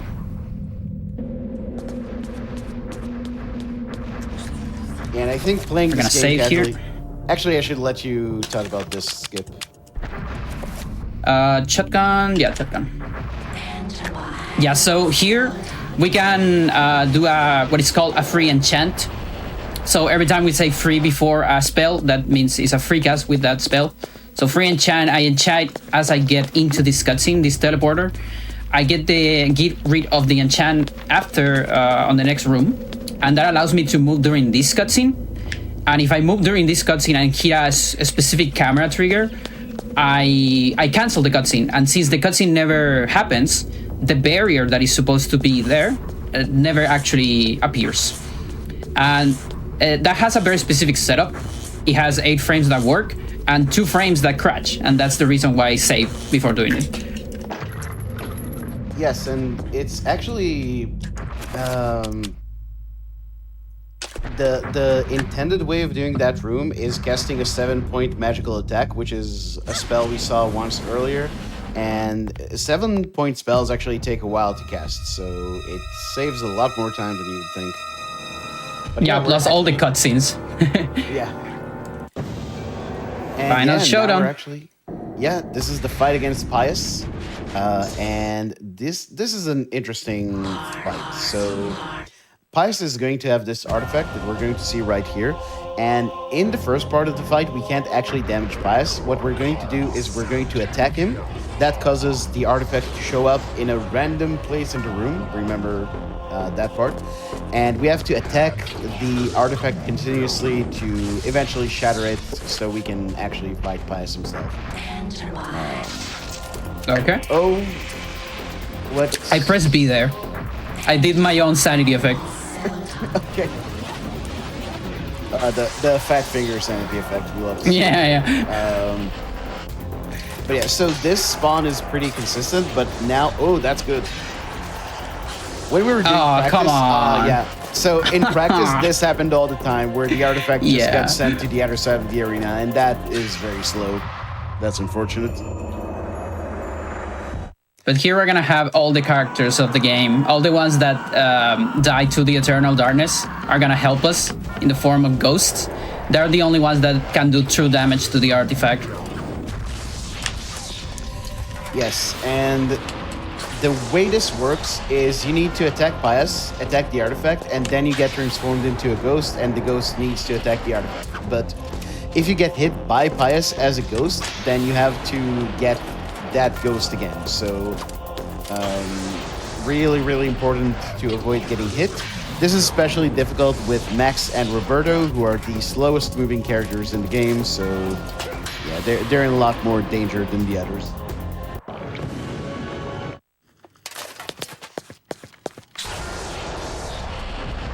Okay, All right, yeah, what do we got this for is- Max?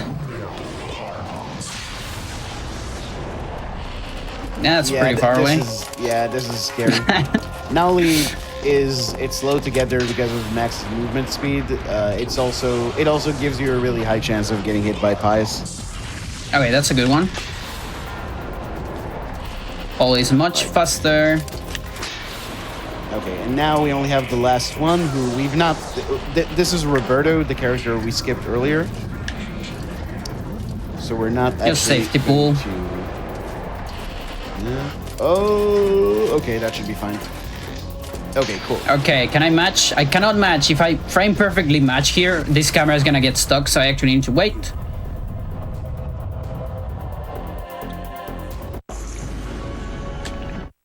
Okay, and for this last part, we're just going to do a bunch of attack cancels and menu cancels if needed.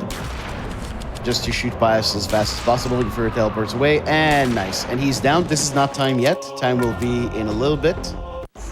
Yeah, after this cutscene, I'm gonna count. So 3, 2, 1, time. Yes, let's take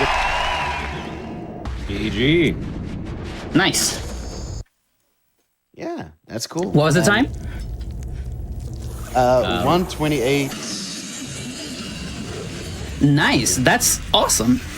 So we beat the GDQ run, the 2022 run. Nice. Yeah, that's very... I mean... It's Finally over, my dear. absolutely amazing to get a sub-hour and a half run on a marathon where you're doing all these safety saves, because you lose... How much do you save to these saves? At least a minute, We right? should lose a minute on saves. Lose a minute, yeah. Just saving the game, not even loading anything. Yeah, so... Yeah. That's It's incredible. not quite the inheritance. Yeah, it was a pretty good run. So Queen of this game. What can I tell you? And so much. So just as an outro here, so this game, it's in an interesting spot. It's a very technical game for a horror game, I would say, and also for a game that not a lot of people know. But it has a very small dedicated community. You can get a lot of help if you want to run it, or also if you just want to play it. It's an awesome game to play. Something cool is that we actually skip most cutscenes, so you didn't get any spoilers from this run. Don't worry about that. It has a lot of replay value, and like again, if you want to learn the game, there is also an entire beginner's route, which doesn't use any of the crazy stuff we show here. It's much friendly for new runners, and also there is a lot of like you can procedurally add harder stuff to your route without making it too different. So you can slowly get a harder run if you want.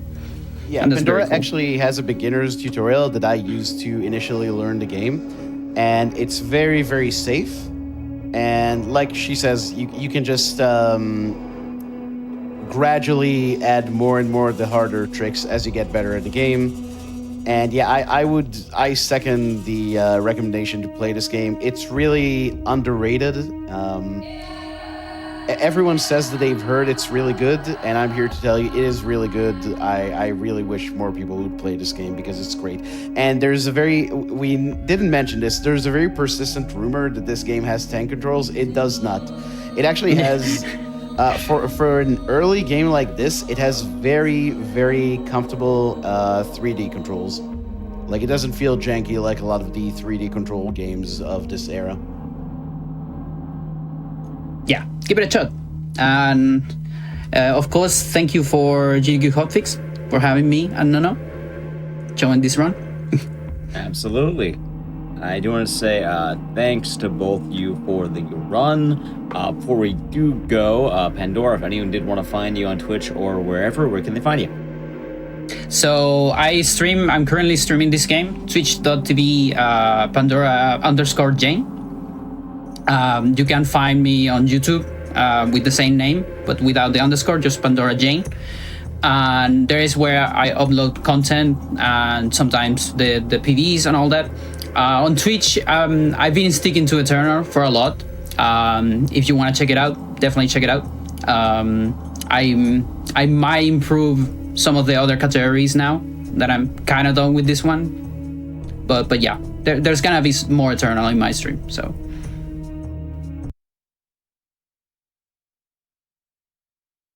All right. Well, thank you both very much. Once again, if you did enjoy that run, you can catch Pandora Jane over at her Twitch channel. More Eternal Darkness over there. Anyway, we do have another game in a moment. Before we get to that, and the break we have here, just for a couple of announcements, we do have prize submissions open for SGDQ 2025. You can visit gamesdonequick.com for more information. As well, Summer Games Done Quick 2025 will be live from Minneapolis, Minnesota, July 6th to 13th. If you're interested in attending, you can register for the event by May 26th. You can use !SGDQ in Twitch chat for more information, or visit Games.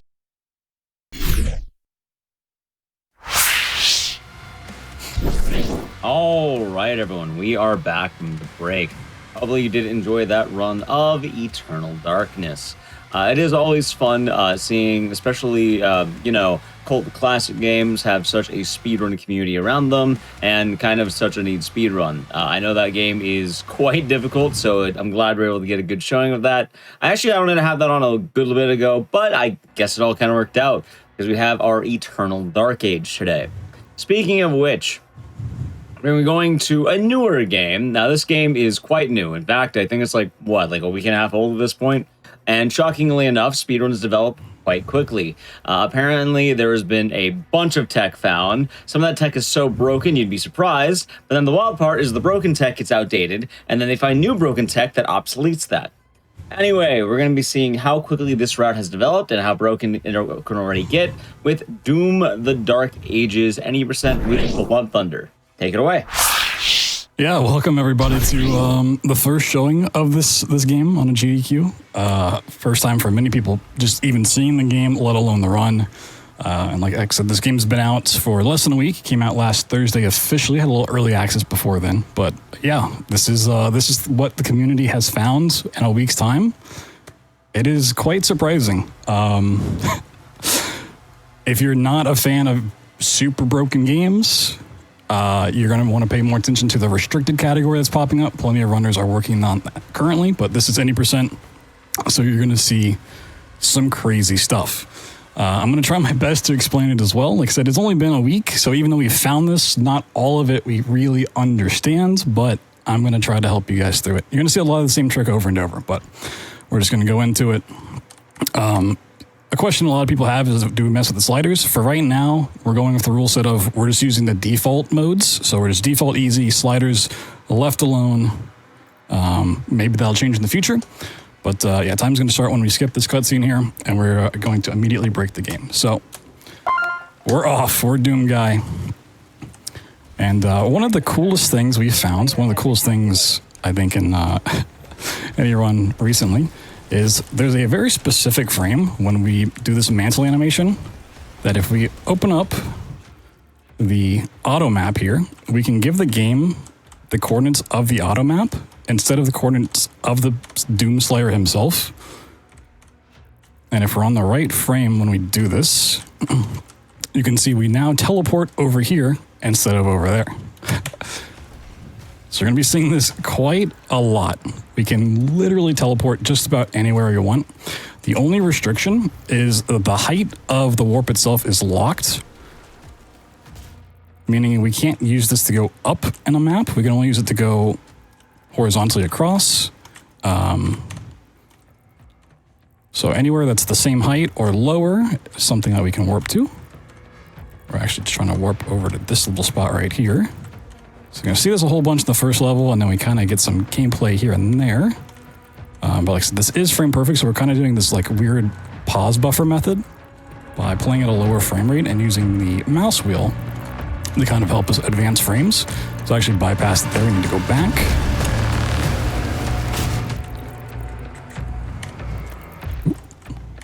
We can scroll in or out to be more precise where we're positioning this. So there we go, jumped over.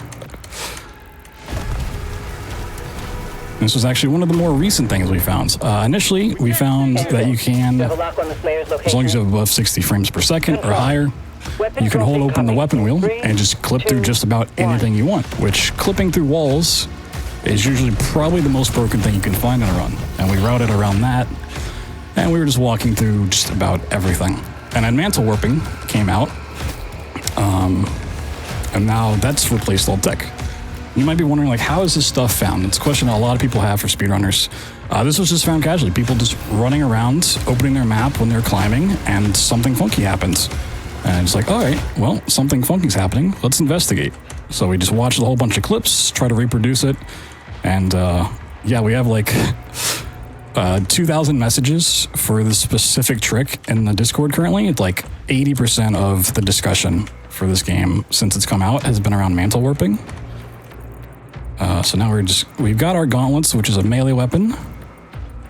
We're just trying to get to the end of the map here. We may have missed it as well. Because it's frame perfect. We've had a lot of different potential setups for getting it first try, including dropping down to 2 FPS and counting 12 frames out. You can just play at a higher frame rate and just hope you get it and just be a Giga Chad. But this pause buffer method's pretty safe overall. They're making a final Now to end this level, we need to use this turret on this big guy. But yeah, also a lot of this stuff may end up getting patched out, so if you watch a run a couple months down the line, it may be different, but we can always down patch. Like I said, if you're like, oh, this is crazy, I want to see more intended gameplay, more movement stuff, there are plenty of restricted runners putting together a route. It's like slightly over 2 hours at this point. Hopefully this should come in closer to around the hour 20 mark, but we'll see. Also, just be prepared at any point if this game crashes. There's still a lot of problems with that happening. So we may see one or two, hopefully not.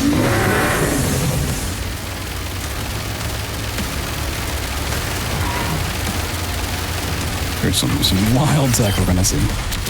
And that's the first level. So we could like skip the melee weapons, the gauntlets, but they're kind of useful because they help us get ammo at the end of this level and the next one. That may also potentially change. So speaking of weapons, we're going to go upgrade our shield. Luckily, this is right at the start of the level. This is a pretty handy thing to get. Kind of looks like a Beyblade. And just to kind of skip this animation, we're going to reload checkpoint. And you can probably guess that we're just going to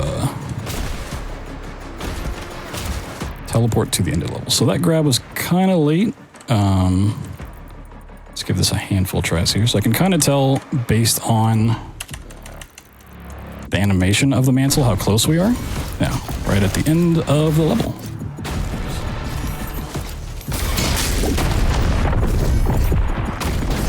So we just need to kill off certain enemies here.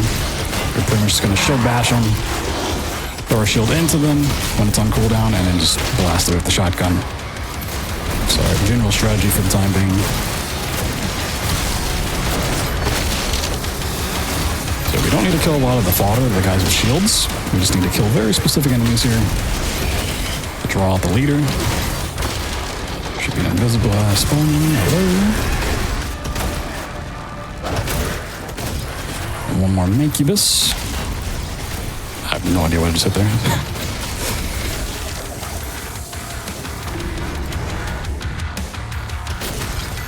Who's... Oh, that never died.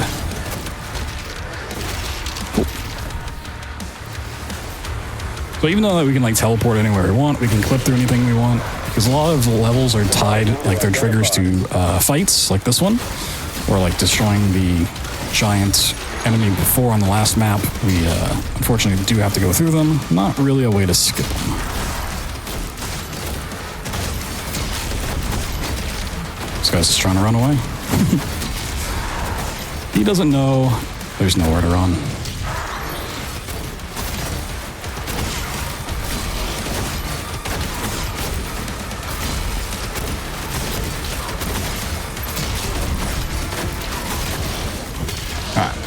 Map 2 done.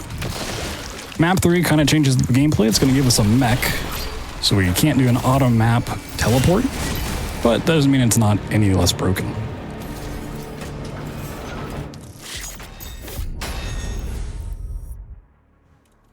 So here's the mech. It looks kind of cool. And when we get the keys to this thing, we immediately take it for a test drive. outside the map. So we just boost into this, get up on top of an invisible wall, and now we just need to follow this very small wall all the way to the end of the level. And there's certain parts where it gets extremely thin, like tightrope thin. So if we get past that quickly, if not, we have to just reload checkpoint. Try it again. Let's see, this is the scary part right here. Ooh, fell in bounds, okay. Unfortunately, if we fall in bounds there's no enemies to kill off to progress. If we fall to the left, we just fall out of the map, unfortunately.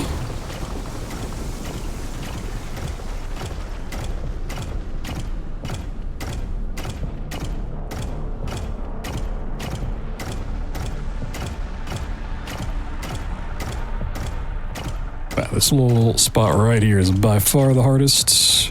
Whoop. Oh, very close. Okay.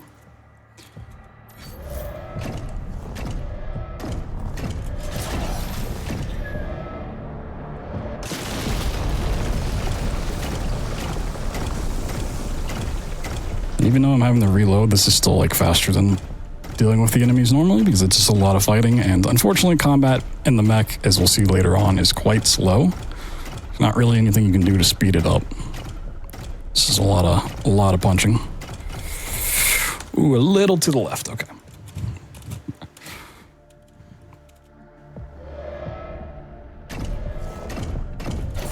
Whee.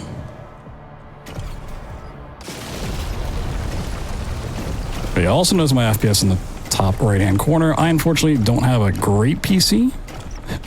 So I'm a little bit on the low side. There's not many strats that are super pay to win in terms of like having a good PC. The wheel clipping that we'll see a little bit, we'll have one in the next level, is impacted by having a higher frame rate. Like you can clip quickly at a higher frame rate, so that one does get an advantage. The mantle warping does not, because I personally use a 30 FPS toggle, so I can do it better. But yeah, it's really about the only thing that so far is FPS reliant. Okay. Give it a couple more tries and we might just run through the level. This is fortunately not something that we can like checkpoint.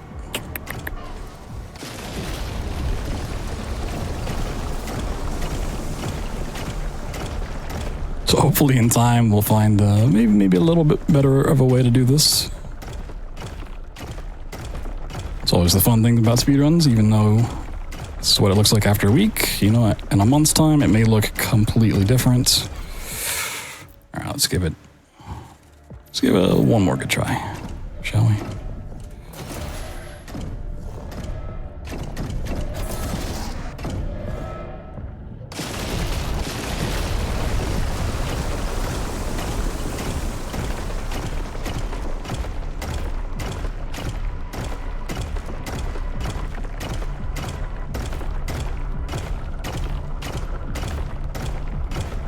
Yeah, this is definitely a game that I wake up and I see like hundreds of new messages in the Discord. All right, we need to just kill some enemies.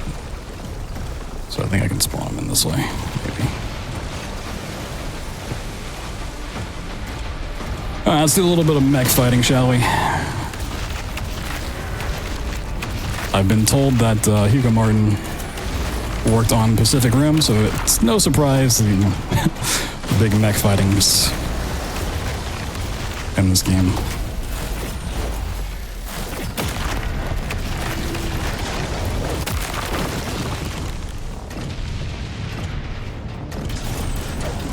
Okay, unfortunately, I don't have any ways to break these walls without just killing off the enemies.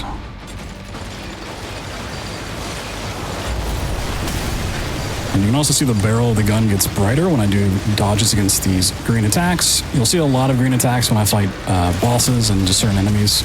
These are things you're supposed to parry, and if you parry them properly by dodging, I guess just dodging, not parrying, it superheats the gun, makes it do more damage.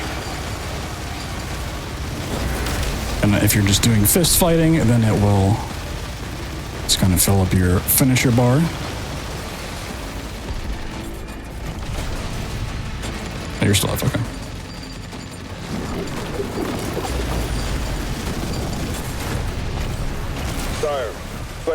So the out of bounds would have pretty much dropped us into this part. Relay overloading. So it's a nifty little skip. Now here we actually don't have to fight. We can just run past these nerds. Whoop. There's a strip mine Sorry. nearby. I'll mark Run it past for these you. really cool guys. Don't hit me, don't hit me. Okay. The Queen's ship has disappeared from radar.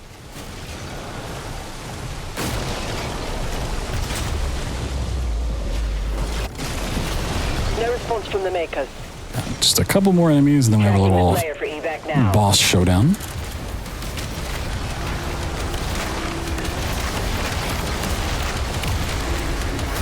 So depending on how full that yellow bar is, you get different types of finishers. So I'm kind of saving up for the one that I want against these guys.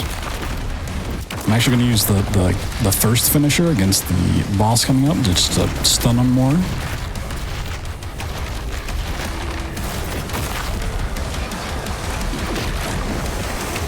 I don't think they have him. Okay.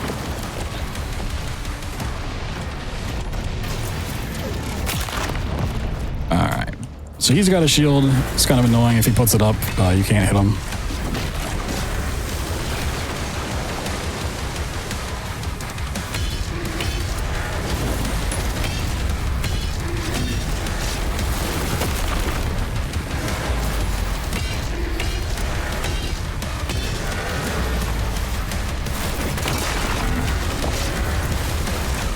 But you can also just stun him if you have the right charge in place.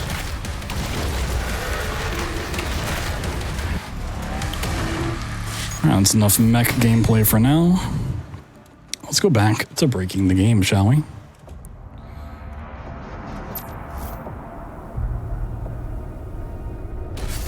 So we're actually not going to start this off with the mantle warp. We're just going to fly over here with our shield and then do that wheel clip I was talking about. So we just open up the weapon wheel and hold forward. And it's as easy as that. So, and this is the trick that the higher your FPS, the quicker you'll clip through. It's still pretty quick. So we're just going to hit a checkpoint down here.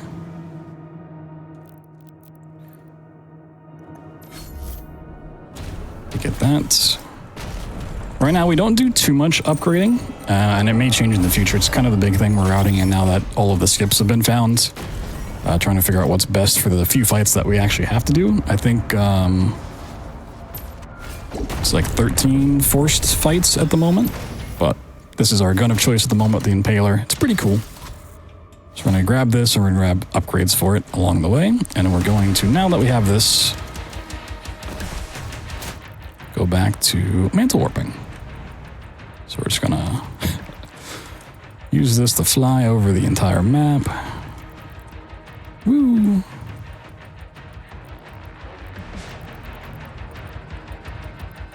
Unfortunately, the auto map also just kind of gets kind of janky at lower frame rates, so dropping it down to 30 makes it a little bit unresponsive at times. You may notice like me trying to move it around and it's just not moving.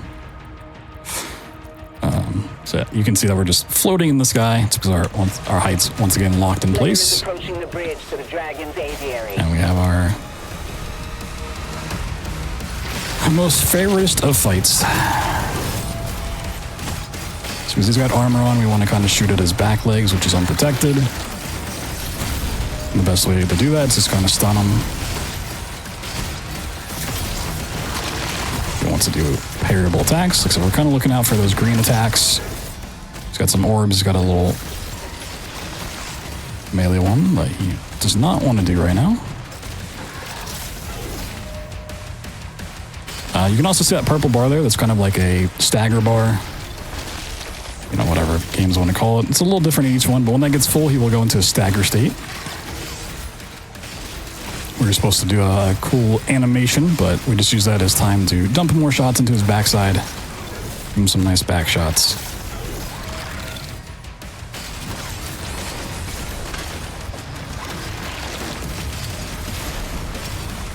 Get a little careful. Unfortunately, his poison attack that he puts on the floor, it does a lot of damage even on the easiest difficulties. And he almost kills me every time.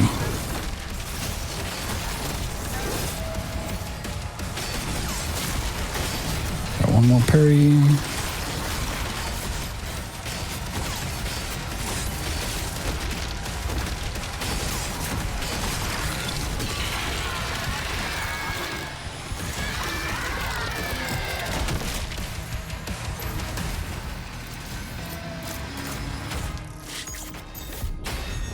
And now we go from mech gameplay and regular Doom Guy gameplay to the dragon level.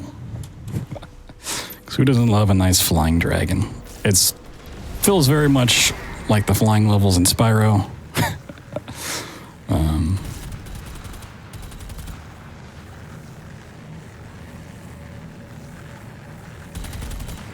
And you may not believe me, maybe you would at this point watching the run, but we also have some dragon tech. But we're just going to go through the dragon tutorial real quick. Some really easy tech is when you do dodges here and you get like supercharged shots. If you keep holding down the shoot button, just let the game auto fire for you, it actually slows down your rate of fire. But if you tap fire instead, you can shoot at a much faster rate.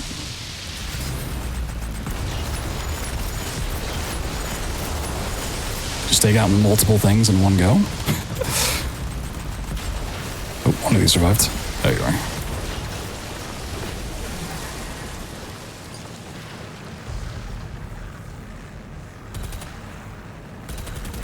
Yeah, this game is pretty much like Spyro if Spyro also had giant cannons attached to it.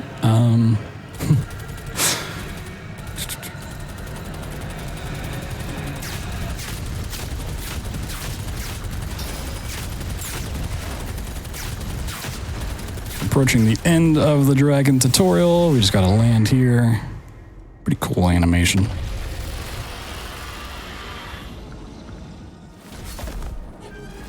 And we gotta open our door.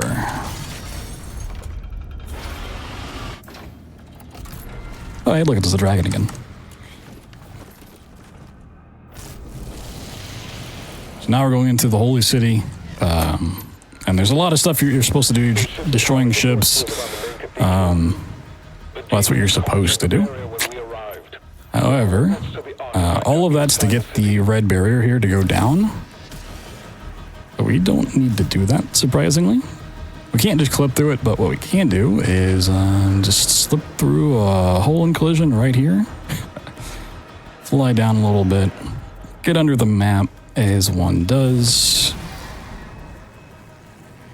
And then fly up into the middle. From here, we can just go straight into the final arena.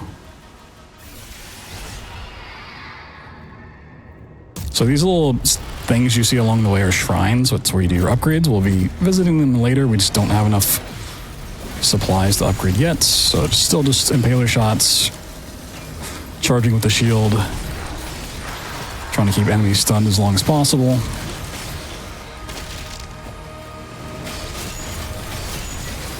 So the annoying guy that shoots acid and everything from previous levels, he comes back as kind of a mini boss. He's just kind of chilling here.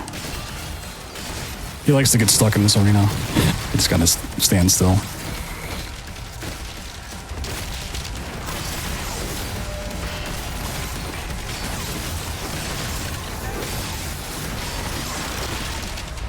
Oh, okay. I want to kill him, thank you.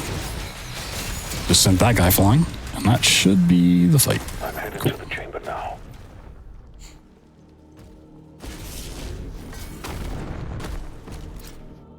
All right. So this is kind of casually where the game opens up more. You get kind of a big map now that you've gone past all the tutorials. But unfortunately for the game, we're not going to do any of that. We can still use the same tech, so we're going to do another mantle warp. It's kind of a late grab, so we'll see. Give this a couple of tries here. Pretty quick. So yeah, this is the big arena. Normally you have to go destroy a whole bunch of stuff and then this grate opens up. However, because we have the power of the weapon wheel, we can just hold forward.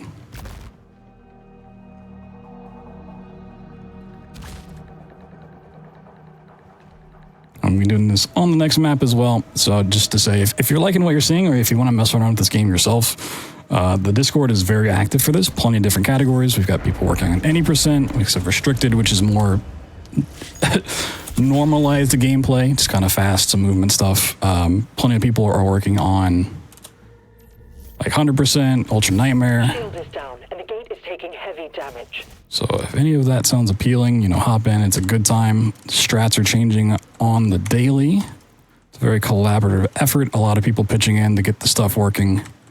So this is just the game after a week. It could be very different in a month. It could be different in 6 months. So we're just kind of doing some mantle warps back to where we need to go. Give this a few more tries. May have passed the frame. Give it like 2 more. So here we're actually trying to warp underneath this final platform, which is going to hit us a void out plane, which puts us back where we need to go. Slayer, there's a turret in the... Okay, that was an early grab, so we're going to have to do a couple just throwaway attempts here.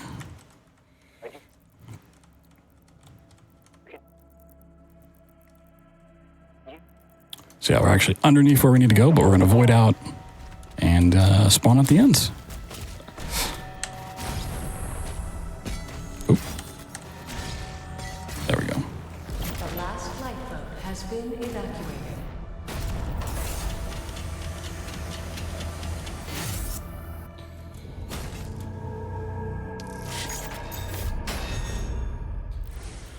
All right, into the forest. So Forest into Forge has one of the craziest skips that I'm actually not even going to show off today because it's just like that crazy. And I'm not well practiced enough at it. So, you know, once again, the game just came out. So we're going to do kind of the old way, which is weird to say, but you grab this branch. This branch does not like to be grabbed.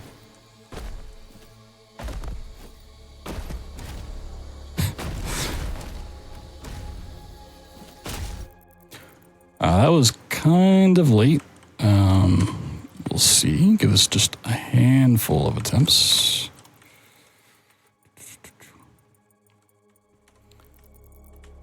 But yeah, what makes it so crazy is we'll see in later levels, and actually the last 2 maps were this way.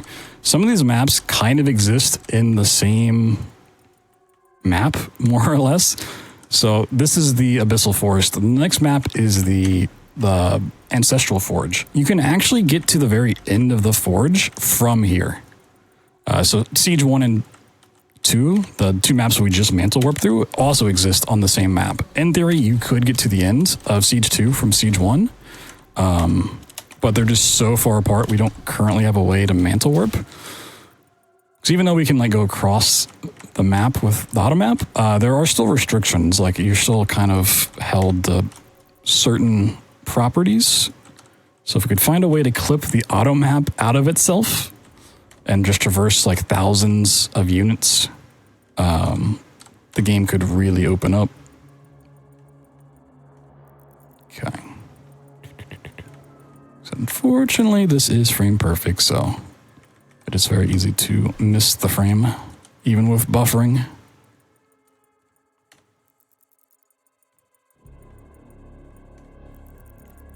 Let's do like 2 more and then go for it again. Okay.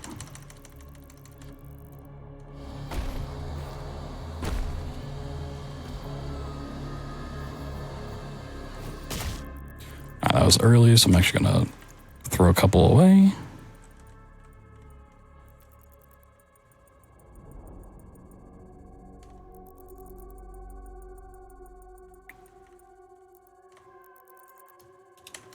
So this is the end of the forest map.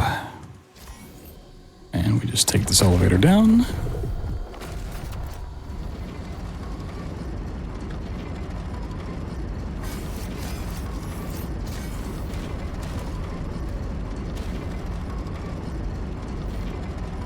You know, sometimes you just need a little break on an elevator. And we're going to pick up the grenade launcher, not because we're actually going to use it. Don't really have a need for it with the impaler. But we have to kind of get past this quickly. We could just wheel clip through this door. We can enhance your weapon. Not really worth it. Okay. So now we're on the forge map, essentially. Let's throw a couple of these away. We're just going to clip into the forge.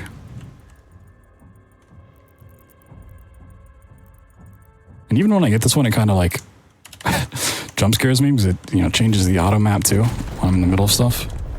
But yeah, welcome to the Forge. Not going to see much of it. We're just going to run through here. Unfortunately, a lot of like areas that we see in this manner where it's like a lot of rock surfaces, it doesn't actually have a ledge we can mantle off of. We can do it off of a shrine, but this one's so close to where we need to go, we're just going to run over here. And then do a really big weapon will clip through this door. And this is a chunky boy, so we're going to be here for a little bit. Take a little bit of a break, And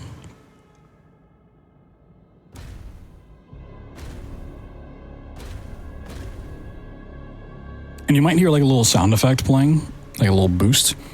Because I have auto sprint turned on. You normally can't hit sprint when you have the weapon wheel up, but because the game's auto sprinting, every now and then it's trying to start a sprint and kind of helps speed up the process of clipping. But you can also see on the weapon wheel we're missing some weapons. That's part of what we're routing currently. A lot of stuff is off the beaten paths. So if we want to grab something like the super shotgun, or one of the plasma weapons, for example, we'd have to route that in and see if it's even worth picking up over just the impaler, which is kind of just a beastly weapon in its own right. So we've been mainly just working on the wheel clipping and mantle warping stuff, and now that that's kind of settled down, we're kind of focusing on the best way to handle these combat encounters, which we're now mantle warping into another one here.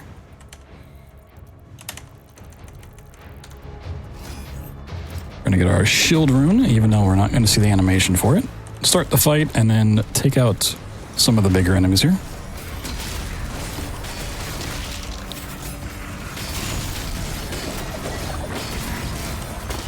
So very much just still shield bashing, trying to impaler shots. We need the Sarvachnatron. So these are morale fights. You can see that purple bar up there. They go down based on the enemies that you kill. The bigger the enemy, the more goes down. So that's why I'm not bothering with a lot of these just fodder enemies. The ones with shields. Just going after the big boys.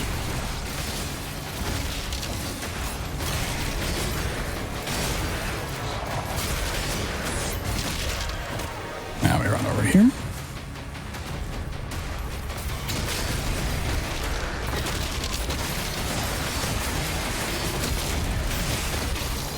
I'm really just wanted to make him to live. Got a Pinky and a Pinky Rider, and then there's a Revenant that we're actually not going to kill immediately. Because there's also challenges in this game per level that give you certain like rewards. A lot of them are either just gold for upgrading or weapon skins. This one gives us another ruby, which we're going to use to upgrade the Impaler with. We need to parry 3 Revenant shots in this map, so we're just going to keep him alive. He's being kind of slow. So we're just looking for those green attacks. It's 2. He's unfortunately not doing the one that does 2 parry attacks in one.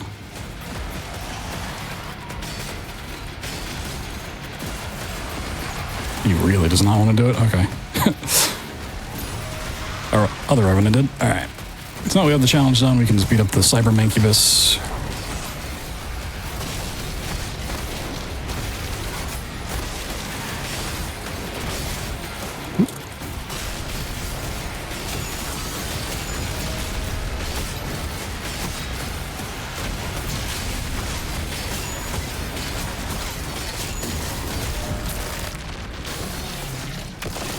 The best part of the Impaler is just you get to see the enemies with tons of nails in them, as we'll see later on some of the boss fights.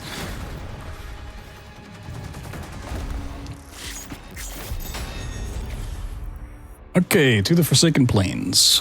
This is where we get the only title card in the game, Welcome to Hell. I don't know why this is the only map to get one, but they really want you to know this is hell. Not going to see too much of hell in this first map. It's another big one where you're supposed to fight a bunch of enemies. We're just going to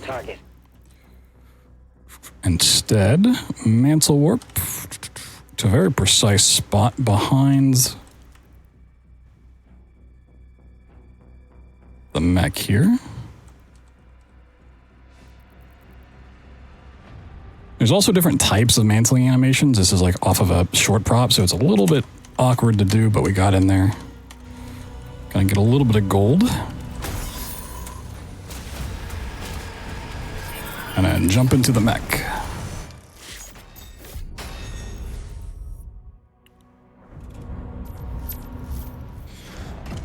So this one we don't have a skip for. We actually do have to do some fighting here. But once again, referring to the challenges, there's 2 challenges on this map related to mech fighting, which both give gold. So it's kind of nice. We can just knock them out of the park. And get a couple upgrades after it. So one of the challenges is to hit 2 enemies at once with the first little finisher here. So we just stomp the floor. You can see the challenge gets marked off. The other one's to dodge perfectly 5 times. You kind of get in the next fighting segment anyways. There's also different types of enemies during this. You can see this one has like the one eye version. We'll see one of those in this next arena that I'm going to try to keep alive as long as possible. Because he does like the most frequent attacks, which means I can parry them or I can dodge them more. And it's going to supercharge the shotgun. Which you get like 3 shots of supercharge for this. That is really the only way to kill these enemies off here. So the more I can dodge, the better.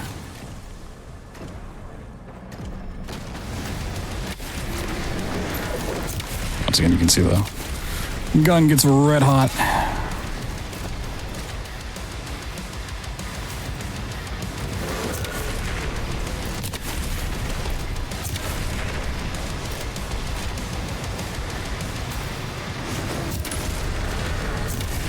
Yeah, there's the guy. I'm just going to try to keep him alive because he just loves to attack.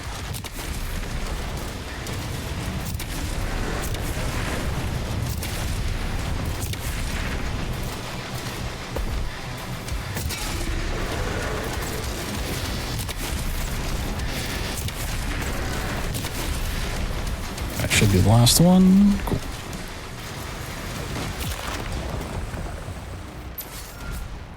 So now we're finally going to upgrade our Impaler. Just going to grab the first 2 upgrades. Which, when we hit stuff with our shield, we get Impaler ammo back. And when we get Impaler ammo, we do more damage off of it. We're going to pick up our secondary shield rune. This one's kind of the more useful of the 2 that are on the way.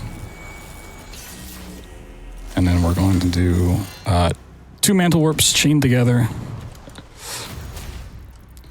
to skip all of the fighting here. So we're gonna go into the second arena, which is going to void us out, put us back into that arena. Hello. And then it also advances the next part of the map.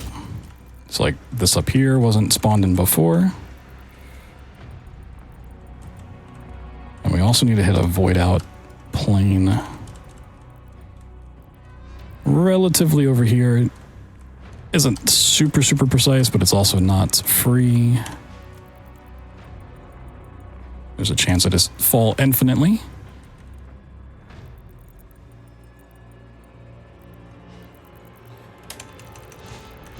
All right, hit it. Cool.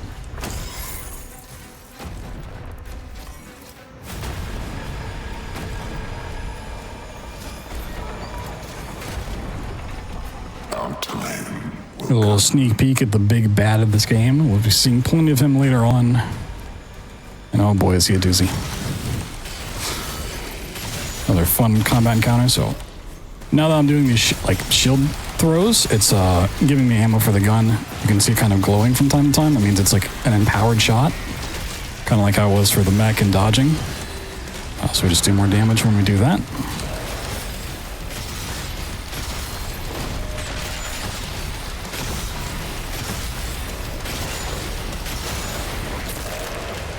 Rip out his heart, which is this upgrade for our shield.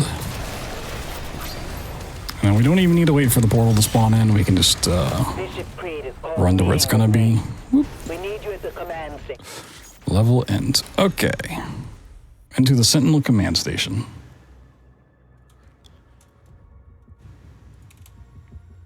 Which is also really short.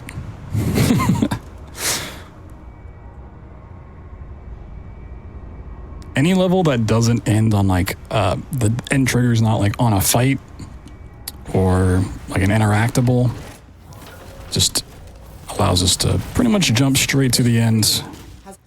That might be a little late. Okay, well, interesting. I got it first try, frame perfect, but I wasn't expecting it, so I clipped into a weird spot. Let's just weapon wheel out here real quick.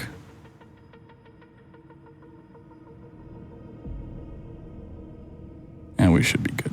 You know, when in doubt, just use the weapon wheel.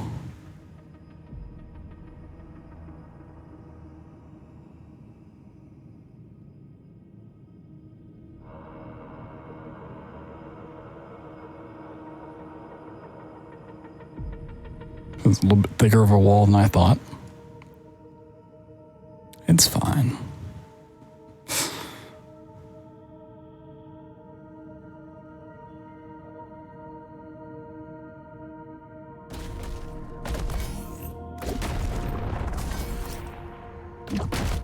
Perfect. All right, now for a level that we don't really have many skips for. We do have one skip though. It's pretty cool. But back on the dragon. It's kind of cool. I'm sure they're going to keep adding more skins in for the Slayer and stuff. There's already quite a few. I hope they keep adding more skins for the dragon as well. He deserves them. We have to drive it back into that ring. So there's 3 tentacles we need to destroy here and 2 fights you're supposed to do. We're actually going to skip the first fight by taking the dragon for a fun joyride out of bounds.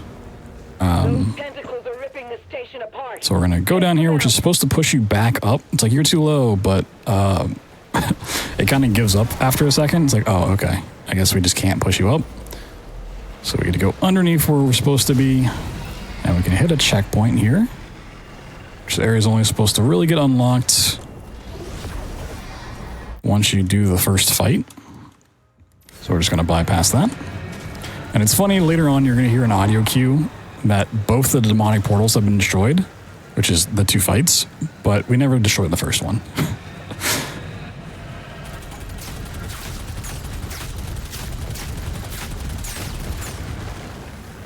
Destroying these ships along the way does give you 20 gold, but at this point we don't really need any more upgrades. At least we haven't really routed for that at all. You know, they're kind of fun to shoot. They're on the way. So we can't really break this until we get the green shot, so we can dodge it. Just blast us down. Tentacle destroyed.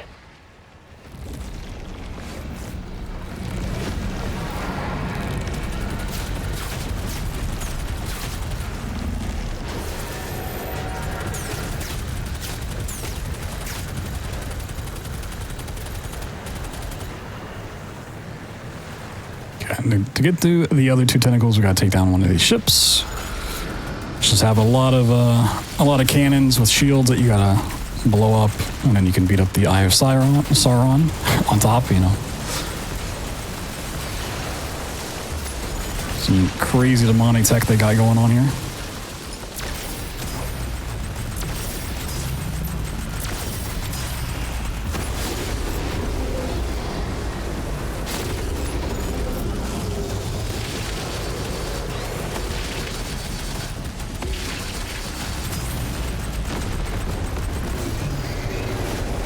That's 2 down.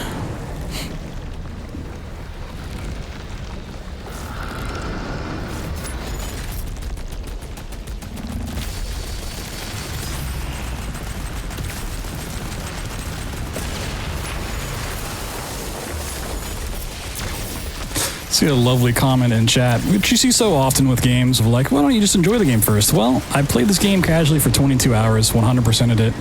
And since the games were released last week, I've now put in 70 hours into this game, so, you know, speedrunners don't just immediately jump to breaking this game. Maybe some do, but a lot of us still enjoy the game casually, you know. So I put in 70 hours in the last week, and so have many of the other runners. Like, collectively, we have thousands of hours in this game in the last week. I spent more time flying around on this dragon in this level alone, looking for ways to break it, looking at every little thing. I've gone off the dragon here and explored all of this on foot, more than most people have playing the game casually. You know, like it's always just a fun thing to see, you know. People see the end product of the runs, they don't see the time put in behind the scenes, but yeah, there you go. We're gonna fly through this portal, and we get a checkpoint here, which, if we reload, conveniently puts us at the top of the map, where we need to go for the second fight. We got this guy to take out. Just kind of just chilling up here.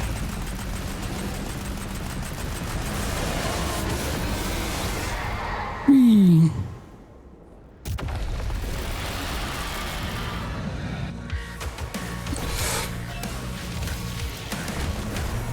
Another big leader fight, so we got some fun enemies to take out here.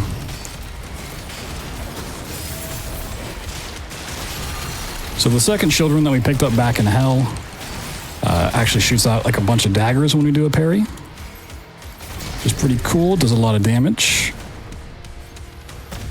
You can see them go flying there.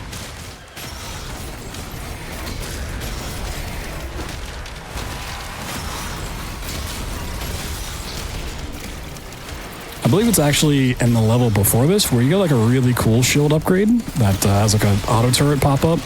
Unfortunately, it's just kind of too far out of the way to actually go and get. Okay, we need to look for the snake boys. My least favorite enemy in this game and my least favorite in Doom Eternal. Kind of sad they brought him back. We need another snake boy over here.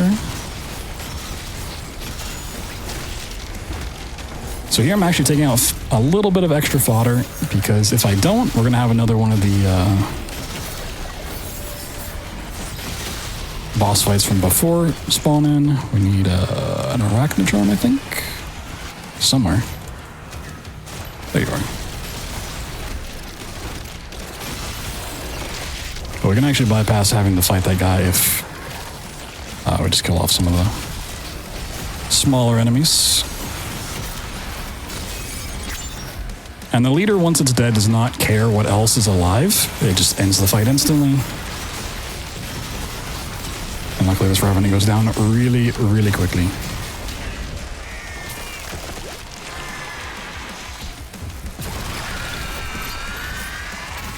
All hell gates closed. Yeah, so Tentacles have been cleared. they clearly need to get their eyes checked, because we definitely skipped one of those. Okay, into the Spire, which is where kind of the alien, like Lovecraftian map start. But yeah, we're still just gonna have our way with them. So we're just gonna, okay, just throw a couple frames away here.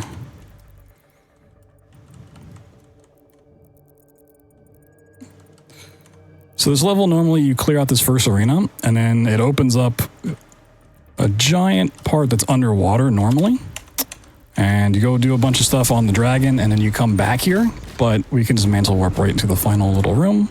You could also just wheel clip into it. If you have a fast enough PC, it might even be faster to wheel clip. And my game crashed. Yeah, that happens a lot between levels, so get this game back up. It pops up really quickly. Thankfully, this game actually loads really fast, which is so great. Just make sure the audio gets captured as well. So this is where things get a little bit silly, and that this map and the next map are on the same map, and we have the ability to use mantle warps. So not only are we not going to see this map, we're not going to see any of the next map. And the two following this are kind of the same way. So it's going to look like we're going to do two. We're skipping 4 maps altogether. Unfortunately, we can't control this, so we get a little bit of a break. Just swimming through here.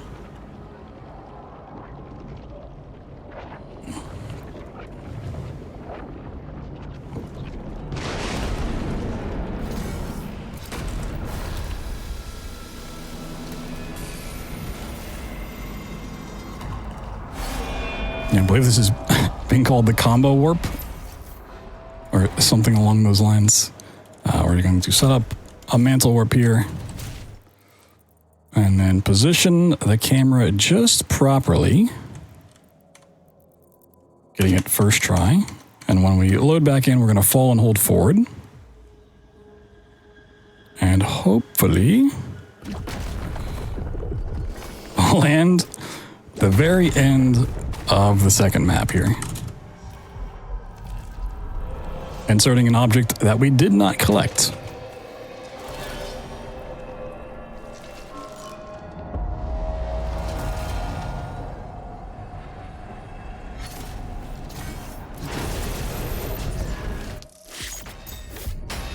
Yeah, so you're going to see we were just in the city and we just passed the marshes going into Temple. The next two maps on launch were kind of gross. Temple led into Belly of the Beast, which had some really unique tech, which I might be able to showcase here, called shield boosting, where you can like cancel a shield attack on an enemy. No reference data available. Oh, he's just gonna knock me off. Okay. By canceling that just right, you can actually go flying and keep a lot of your momentum. But it was really annoying to do in Belly of the Beast because of how you had to do it. But because this map and the next one kind of overlap, because the end of the next map leads back to this one, the end level trigger for that's actually on this map too. So I have a fun way to bypass that. We're just going to do some mantle warps. Some really annoying tech in the water. To swim faster, you just tap left and right, back and forth. For some reason, that lets you just go a little bit faster in these kind of slow segments.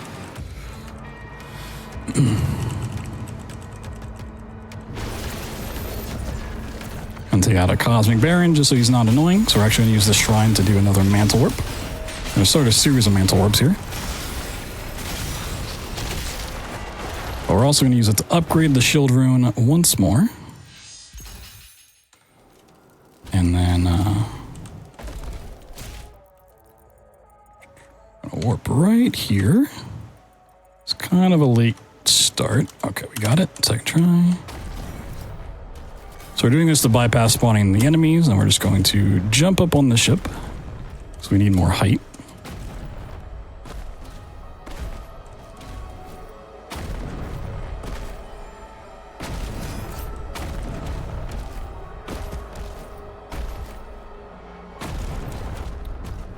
Mantle warping does not allow you to change where you are height-wise. So we need to get up here. So we can do this onto the top of the ship. Oop. Okay. So the auto map at low frame rates is a little janky. Doesn't really like to move the way you want it to. We need to be very careful at where I mantle warp to here. It's too far to the right, and we fall through the map into some water. Too far left, and we actually spawn in the ship. But now that we're on top, we can keep jumping.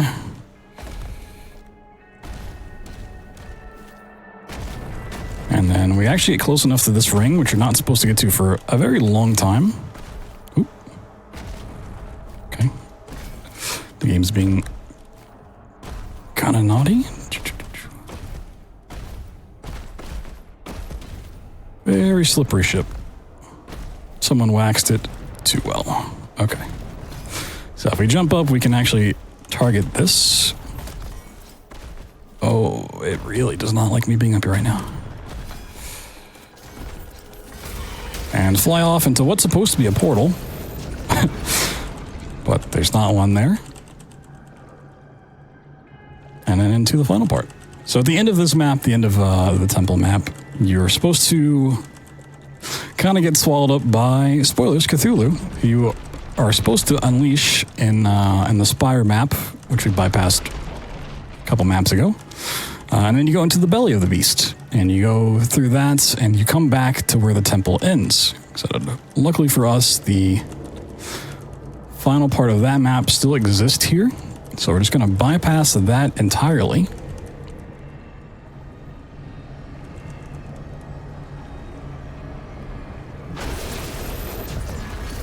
cool looking landscape. And a fun little thing, for a while we were wheel clipping through this, and then it was just found that you can jump to the side. Pretty easy one there.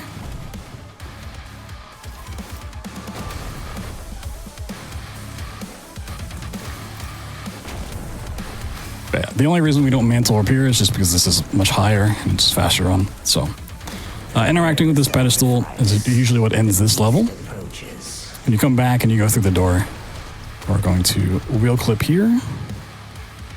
And now they were somewhat smart about this because they took away a lot of collision behind this door. Well, they didn't take away all of the collision.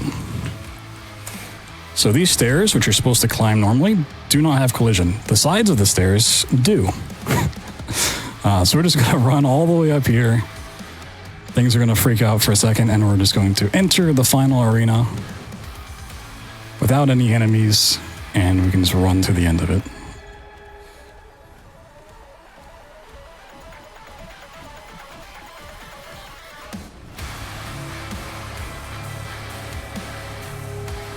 Yeah, normally there's like a couple waves of enemies here.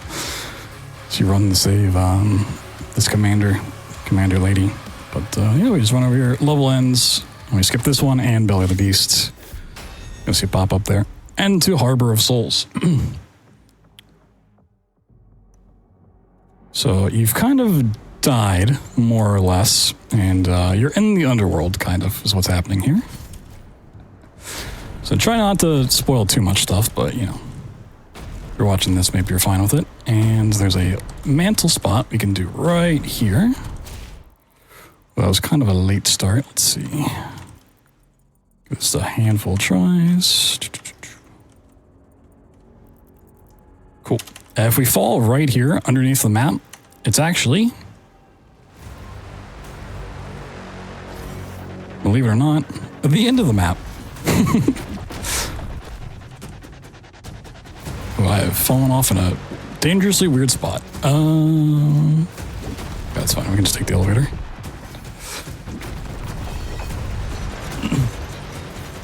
A little faster clip to the top, but, you know, every now and then you need a fun little elevator ride.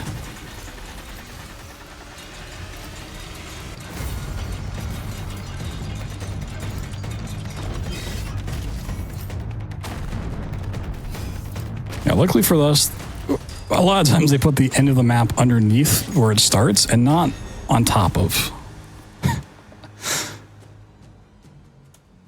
So Resurrection is the biggest combat section of the game.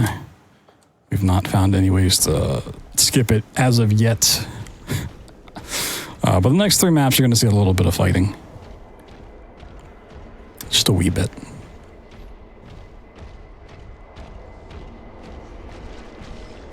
So nothing happening in the spooky forest. This is just kind of us coming back to life with a vengeance. Now in Resurrection, we need to do 3 big arena fights so that we can spawn in the dragon and fly off to meet the Khan Bishop. So, fortunately we have no way of spawning in the dragon early, meaning we need to go through these. Okay. More or less the same loop though. We're just going to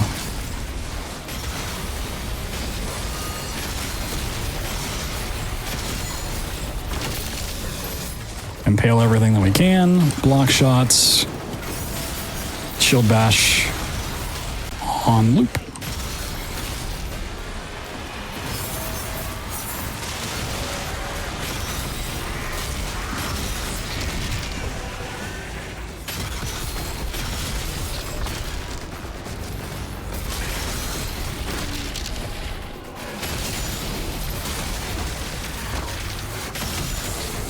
And we should be seeing a cyber demon spawn in. There he is.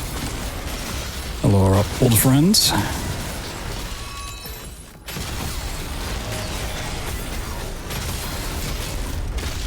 Goodbye.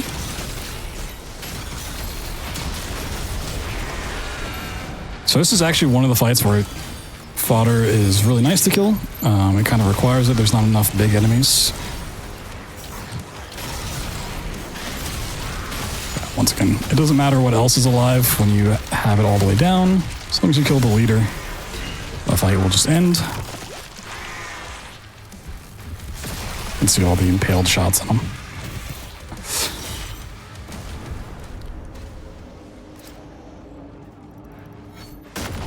So one thing about these arena fights is it matters where you spawn in the enemies in terms of like running into the arena itself. We could mantle warp to the spots, but just getting into the arena itself doesn't spawn them in. And mantle warping into like very small places is kind of a pain. You have to be a little bit more precise with it. So that's why we're just running over here instead. We'll be mantle warping out of the second arena into the third. But for this first one, it's just a little bit better if we just run. And then just take everybody out.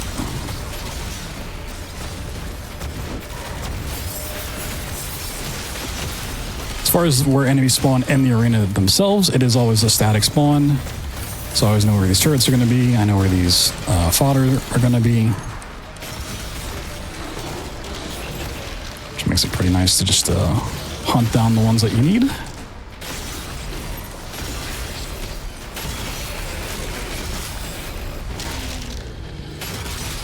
think it's our first time seeing a regular Cacodemon. We saw one earlier in the second dragon level at the very end. It's kind of like the advanced form, which I think is the only one of those in the game.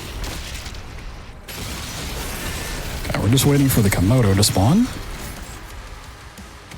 which also gets introduced earlier in the game. We just bypass that fight entirely. It's pretty cool.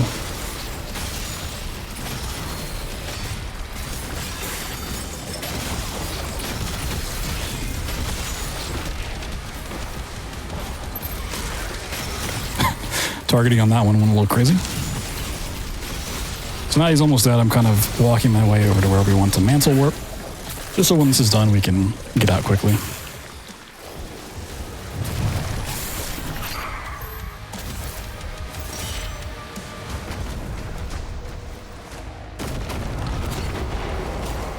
Now, once again, we're not going to go right into the fight, which is this red area here. We're going to go to the spot next to it, so we can run in and spawn the enemies in properly. Let's see. May have done this too late. Let's give it like 2 more tries. So as long as I look down, the spot I'm looking that I'm feeding the game in terms of coordinates is always going to be basically in the middle of the map. If you don't look straight down, it gets a little bit more confusing of knowing like where it is. That's why I'm constantly readjusting the camera to look straight into the ground, just so I have an easier time understanding where this is going to place me. Map does not want to move. There we go. Now we're just going to run through this all the way into the fight.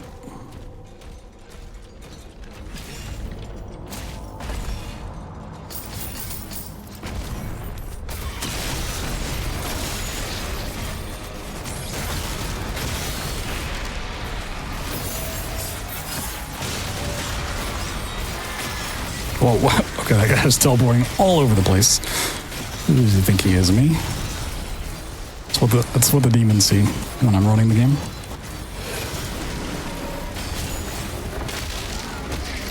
A lot of people seeing the run and the tech have kind of thought of the T-1000 from Terminator when we're doing the wall clipping, and I would love to see like a fan animation of Doomguy just walking through walls for the demons.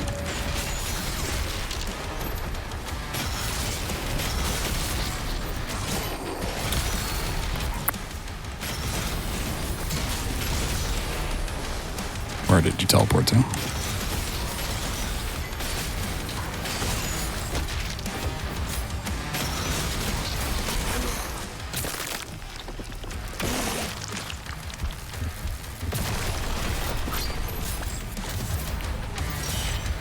Alright, time for a dragon.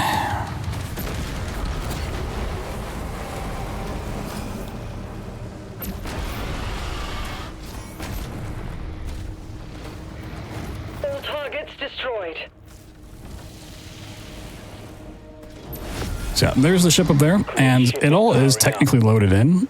We as Doomguy can like mantle warp out of the map, and a lot of this has collision to where you could run all the way up here. But one, it's just not faster. It's really slow to run on foot. And two, there's really no way to get from the end of this tunnel to the ship itself. But, you know, maybe one day we'll find something. Stay tuned.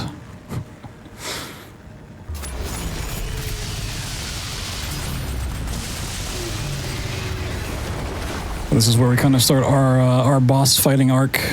We have the Khan Bishop at the end of this map.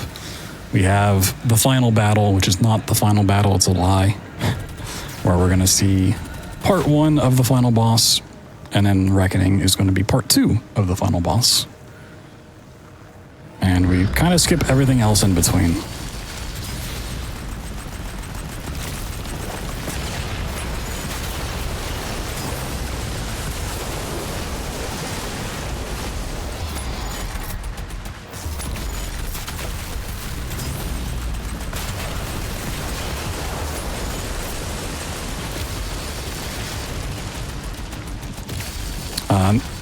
This stretch of fighting bosses is really why we're trying to figure out combat a little bit more in terms of like what upgrades could we potentially go out of our way for, because it is a little bit slow.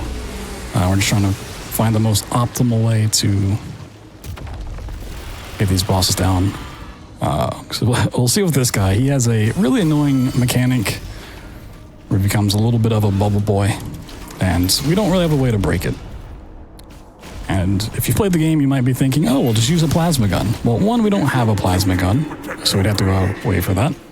But it's also not really fast at destroying his bubble, even on easier difficulties. So you still kind of have to wait for it to be done anyways, which is a little bit obnoxious, but here's the Khan Bishop. A lot of the same loops.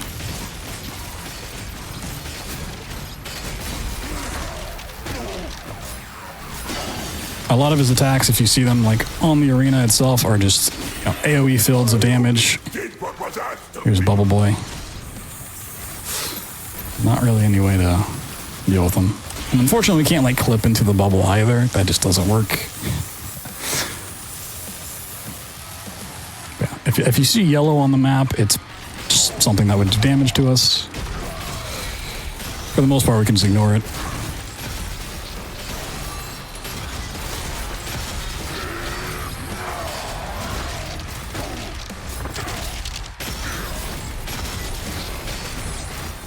And when you get them in this kind of a stun state, it's very easy to hit them, but they also take reduced damage, which is a bit obnoxious. Oh, and he bubbled at the last second. What a guy. What a gamer. All right.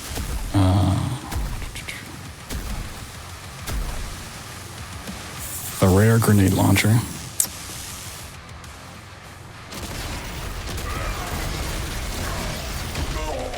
Alright, so we're going into phase 2. If I reload checkpoint here and then shield bash him when it starts. You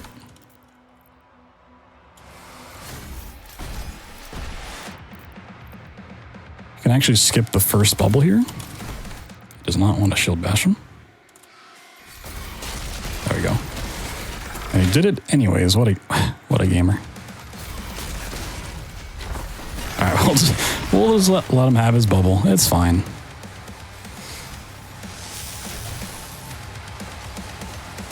Unfortunately, this one's very long.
We actually skipped the second bubble, so you know, at least that's nice.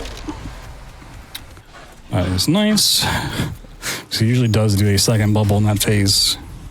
But yeah, this is final battle, which is another mech level. Or is it? If you skip this cutscene too much at the beginning and then reload checkpoint, you're going to see the cutscene again. And then when you skip it, you're just on the floor. Now you might be thinking, isn't it just faster to be in the mech? For the most part, you would be right. But we can't mantle warp in the mech. So we're just going to go on foot. There's also not a lot to actually mantle warp on in this area. I kind of mentioned it before, but a lot of like the rock surfaces just don't have mantleable ledges. They're slopes. And there's like one very particular spot on this entire map, which is huge. It's a mech level that we can actually mantle warp off of. It just takes a little bit of walking.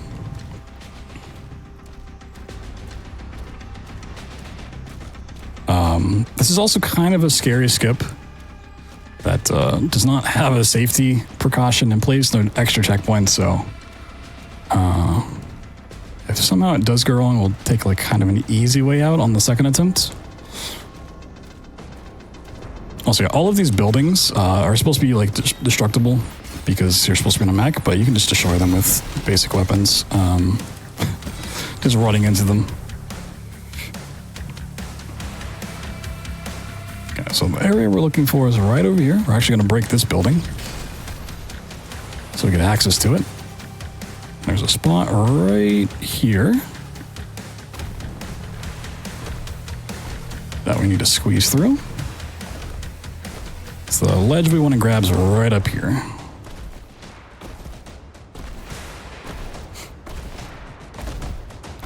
So the end of this level is broken up into fighting the old one, which is basically Cthulhu, in the mech. And then you fight the big bad of the game a couple times. We're going to try to mantle warp past the old one fight, which is this big arena here, into fighting the final boss. And like I said, this is not really safe by any means. We need to land on an invisible wall that's not very big.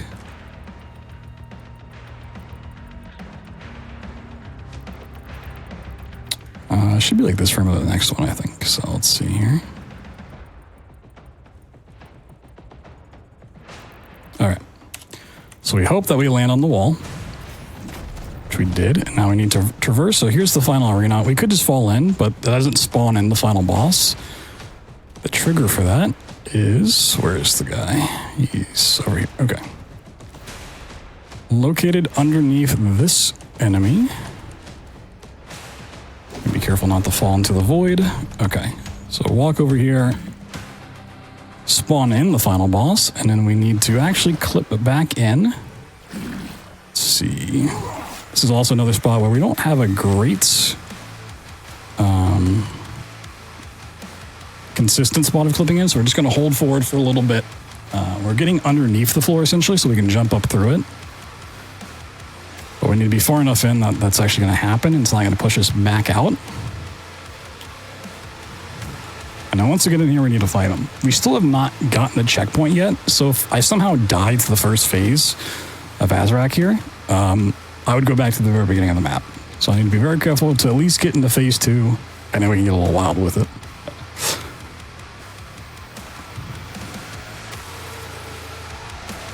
Gonna go a little bit longer, just to be sure.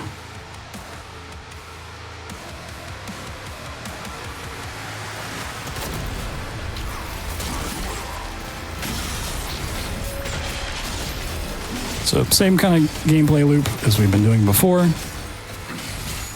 Just really want to block his shots. Also, my favorite part about fighting him with Impaler is because we have to do so many shots to him. Every time we go to do a little glory kill melee animation thing, you just see all of the bolts stuck into him. It's really funny. Unfortunately, it resets through phases. This is true. Otherwise, he'd just be covered on him. Looking like Hellraiser.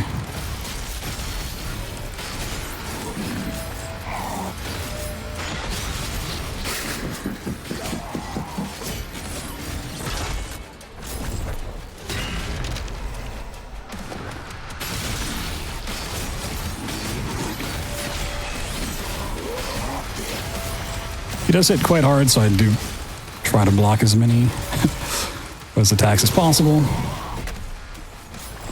How does it feel, Slayer? That's phase 1. We've got 2 more phases of him here. And we got 2 phases of him in the final map as well, but those will be a lot quicker in a very fun way. So yeah, he kind of keeps adding like mechanics that are more arena environmental based. We just do not need to care about those whatsoever. So like, if you don't destroy these pillars that have popped up, they shoot out attacks. Yeah, we're just gonna continue to hit them.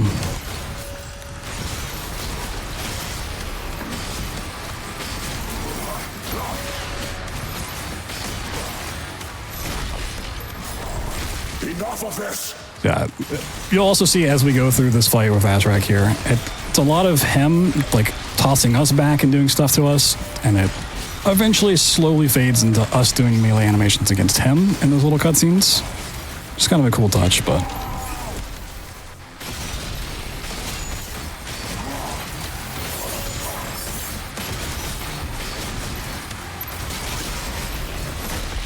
there's the flail that we never picked up.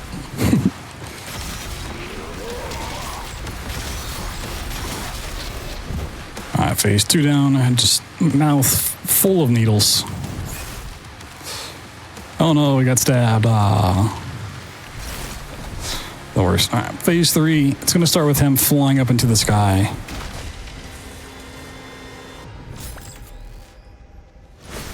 He's gonna like spawn in some things that I'm just gonna take out real quick.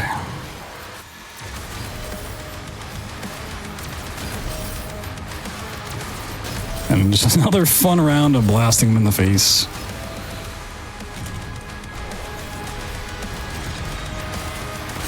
Oh yeah, I forgot there's also this mechanic, which is kind of a non-exciting one.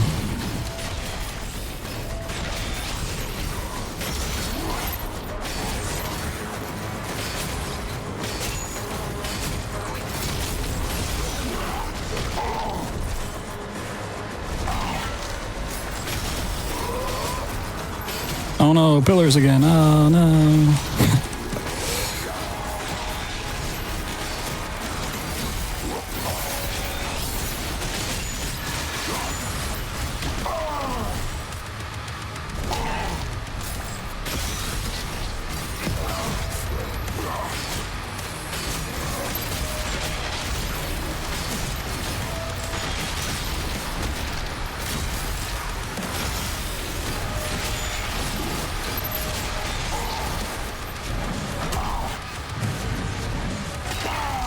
Hit him with the mace that we also never picked up. And then we are on to the final map, which is past the final battle.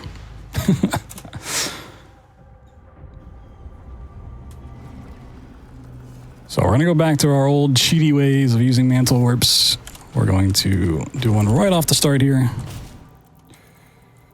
Right to the final part of this.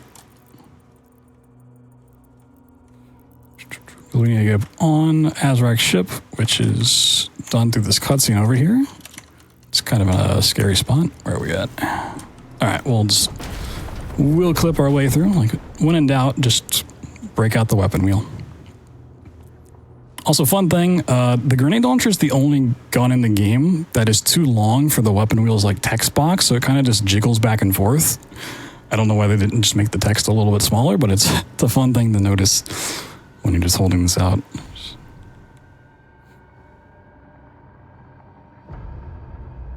Quick workaround. Once we get through this, we're going to hit a checkpoint trigger, or a cutscene trigger, I should say, which is going to take us into the final area of the final level, where the final boss is. And like I said, it's the same guy again. He has the addition of the witch. And he's got 2 phases, one with the witch and one without, and they are both going to be really, really quick. Why is that? Because here's a berserk power-up, which normally you're supposed to use for this little area, and then when you run through this hallway, the berserk power gets taken up, which berserk gives you infinite ammo for your gun and more damage. So if we instead grab it and then mantle warp past that trigger, the game never has a chance to take it away. Meaning, we get to fight the boss with it. And we get to act like the real Doomslayer. And how much damage he really should do. Okay.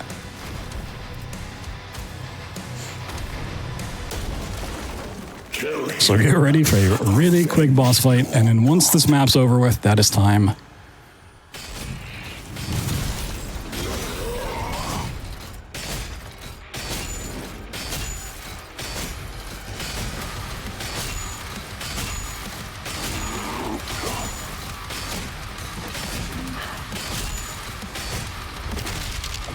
Switch.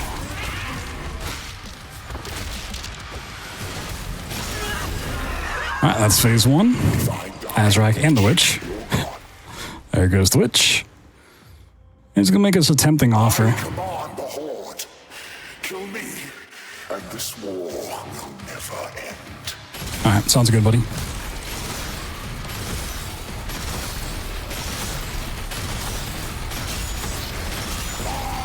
And that's Doom the Dark Ages.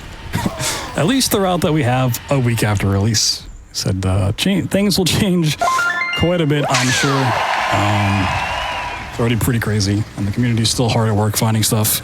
If you want to get involved in either this category or the other ones, come check out the Doom Discord. We've got channels for all the different categories restricted. If you want more movement and fighting, 100%. If you want to run Ultra Nightmare, people are working on that.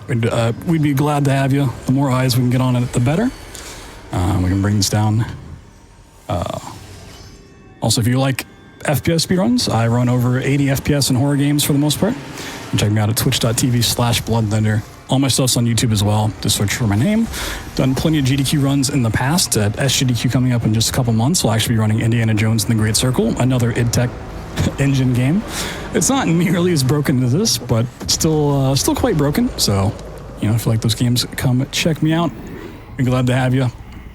And thanks for having us on so quickly. Putting together a run in a week and getting comfortable enough to show it off in this kind of manner is quite the task, but you got to rise to occasion, and I hope people enjoyed it. Yeah. Absolutely. Thank you again for that run of Doom the Dark Ages. If you did miss Blood Thunder's run, or maybe you're just tuning in, you can find his link in Twitch chat. You can find out where, to watch more of him. He does have as he said, Indiana Jones in the upcoming event. He's also had, on backup, Amnesia, the Bunker. 4 times in a row. Four events in a row now, backup? Yep. One day. Well, maybe we'll have it here. Maybe we'll think of some kind of showcase for that. That might not be a bad idea. I also do want to say, I know this is rather soon, the game being out for a week, but I saw it was immediately developing, and I had a good feeling that we'd be able to have a showcase. And 40 minutes under estimate is pretty good? Yep. A new PB for me by 8 minutes. So yeah. A new PB? You just locked in on the GDQ PB, huh? It seems to be that way. Alrighty. Well, once again, if you did miss Blood Thunder, you can find him at the link in Twitch chat, and I believe he also is on YouTube as well. That being said, I do want to say thank you all for watching this episode of Speedruns from the Crypt.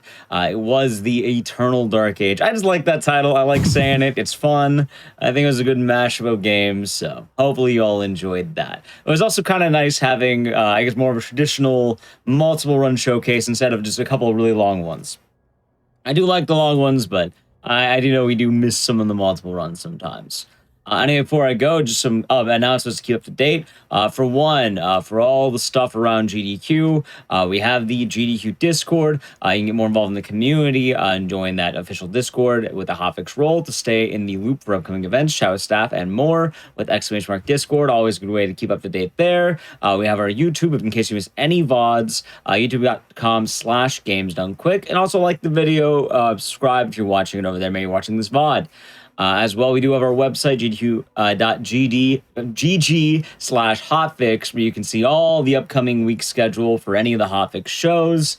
That is all that. Thank you to anyone who did gift subs, cheer bits, anything like that. It does support the GDQ Hotfix in the interim between events.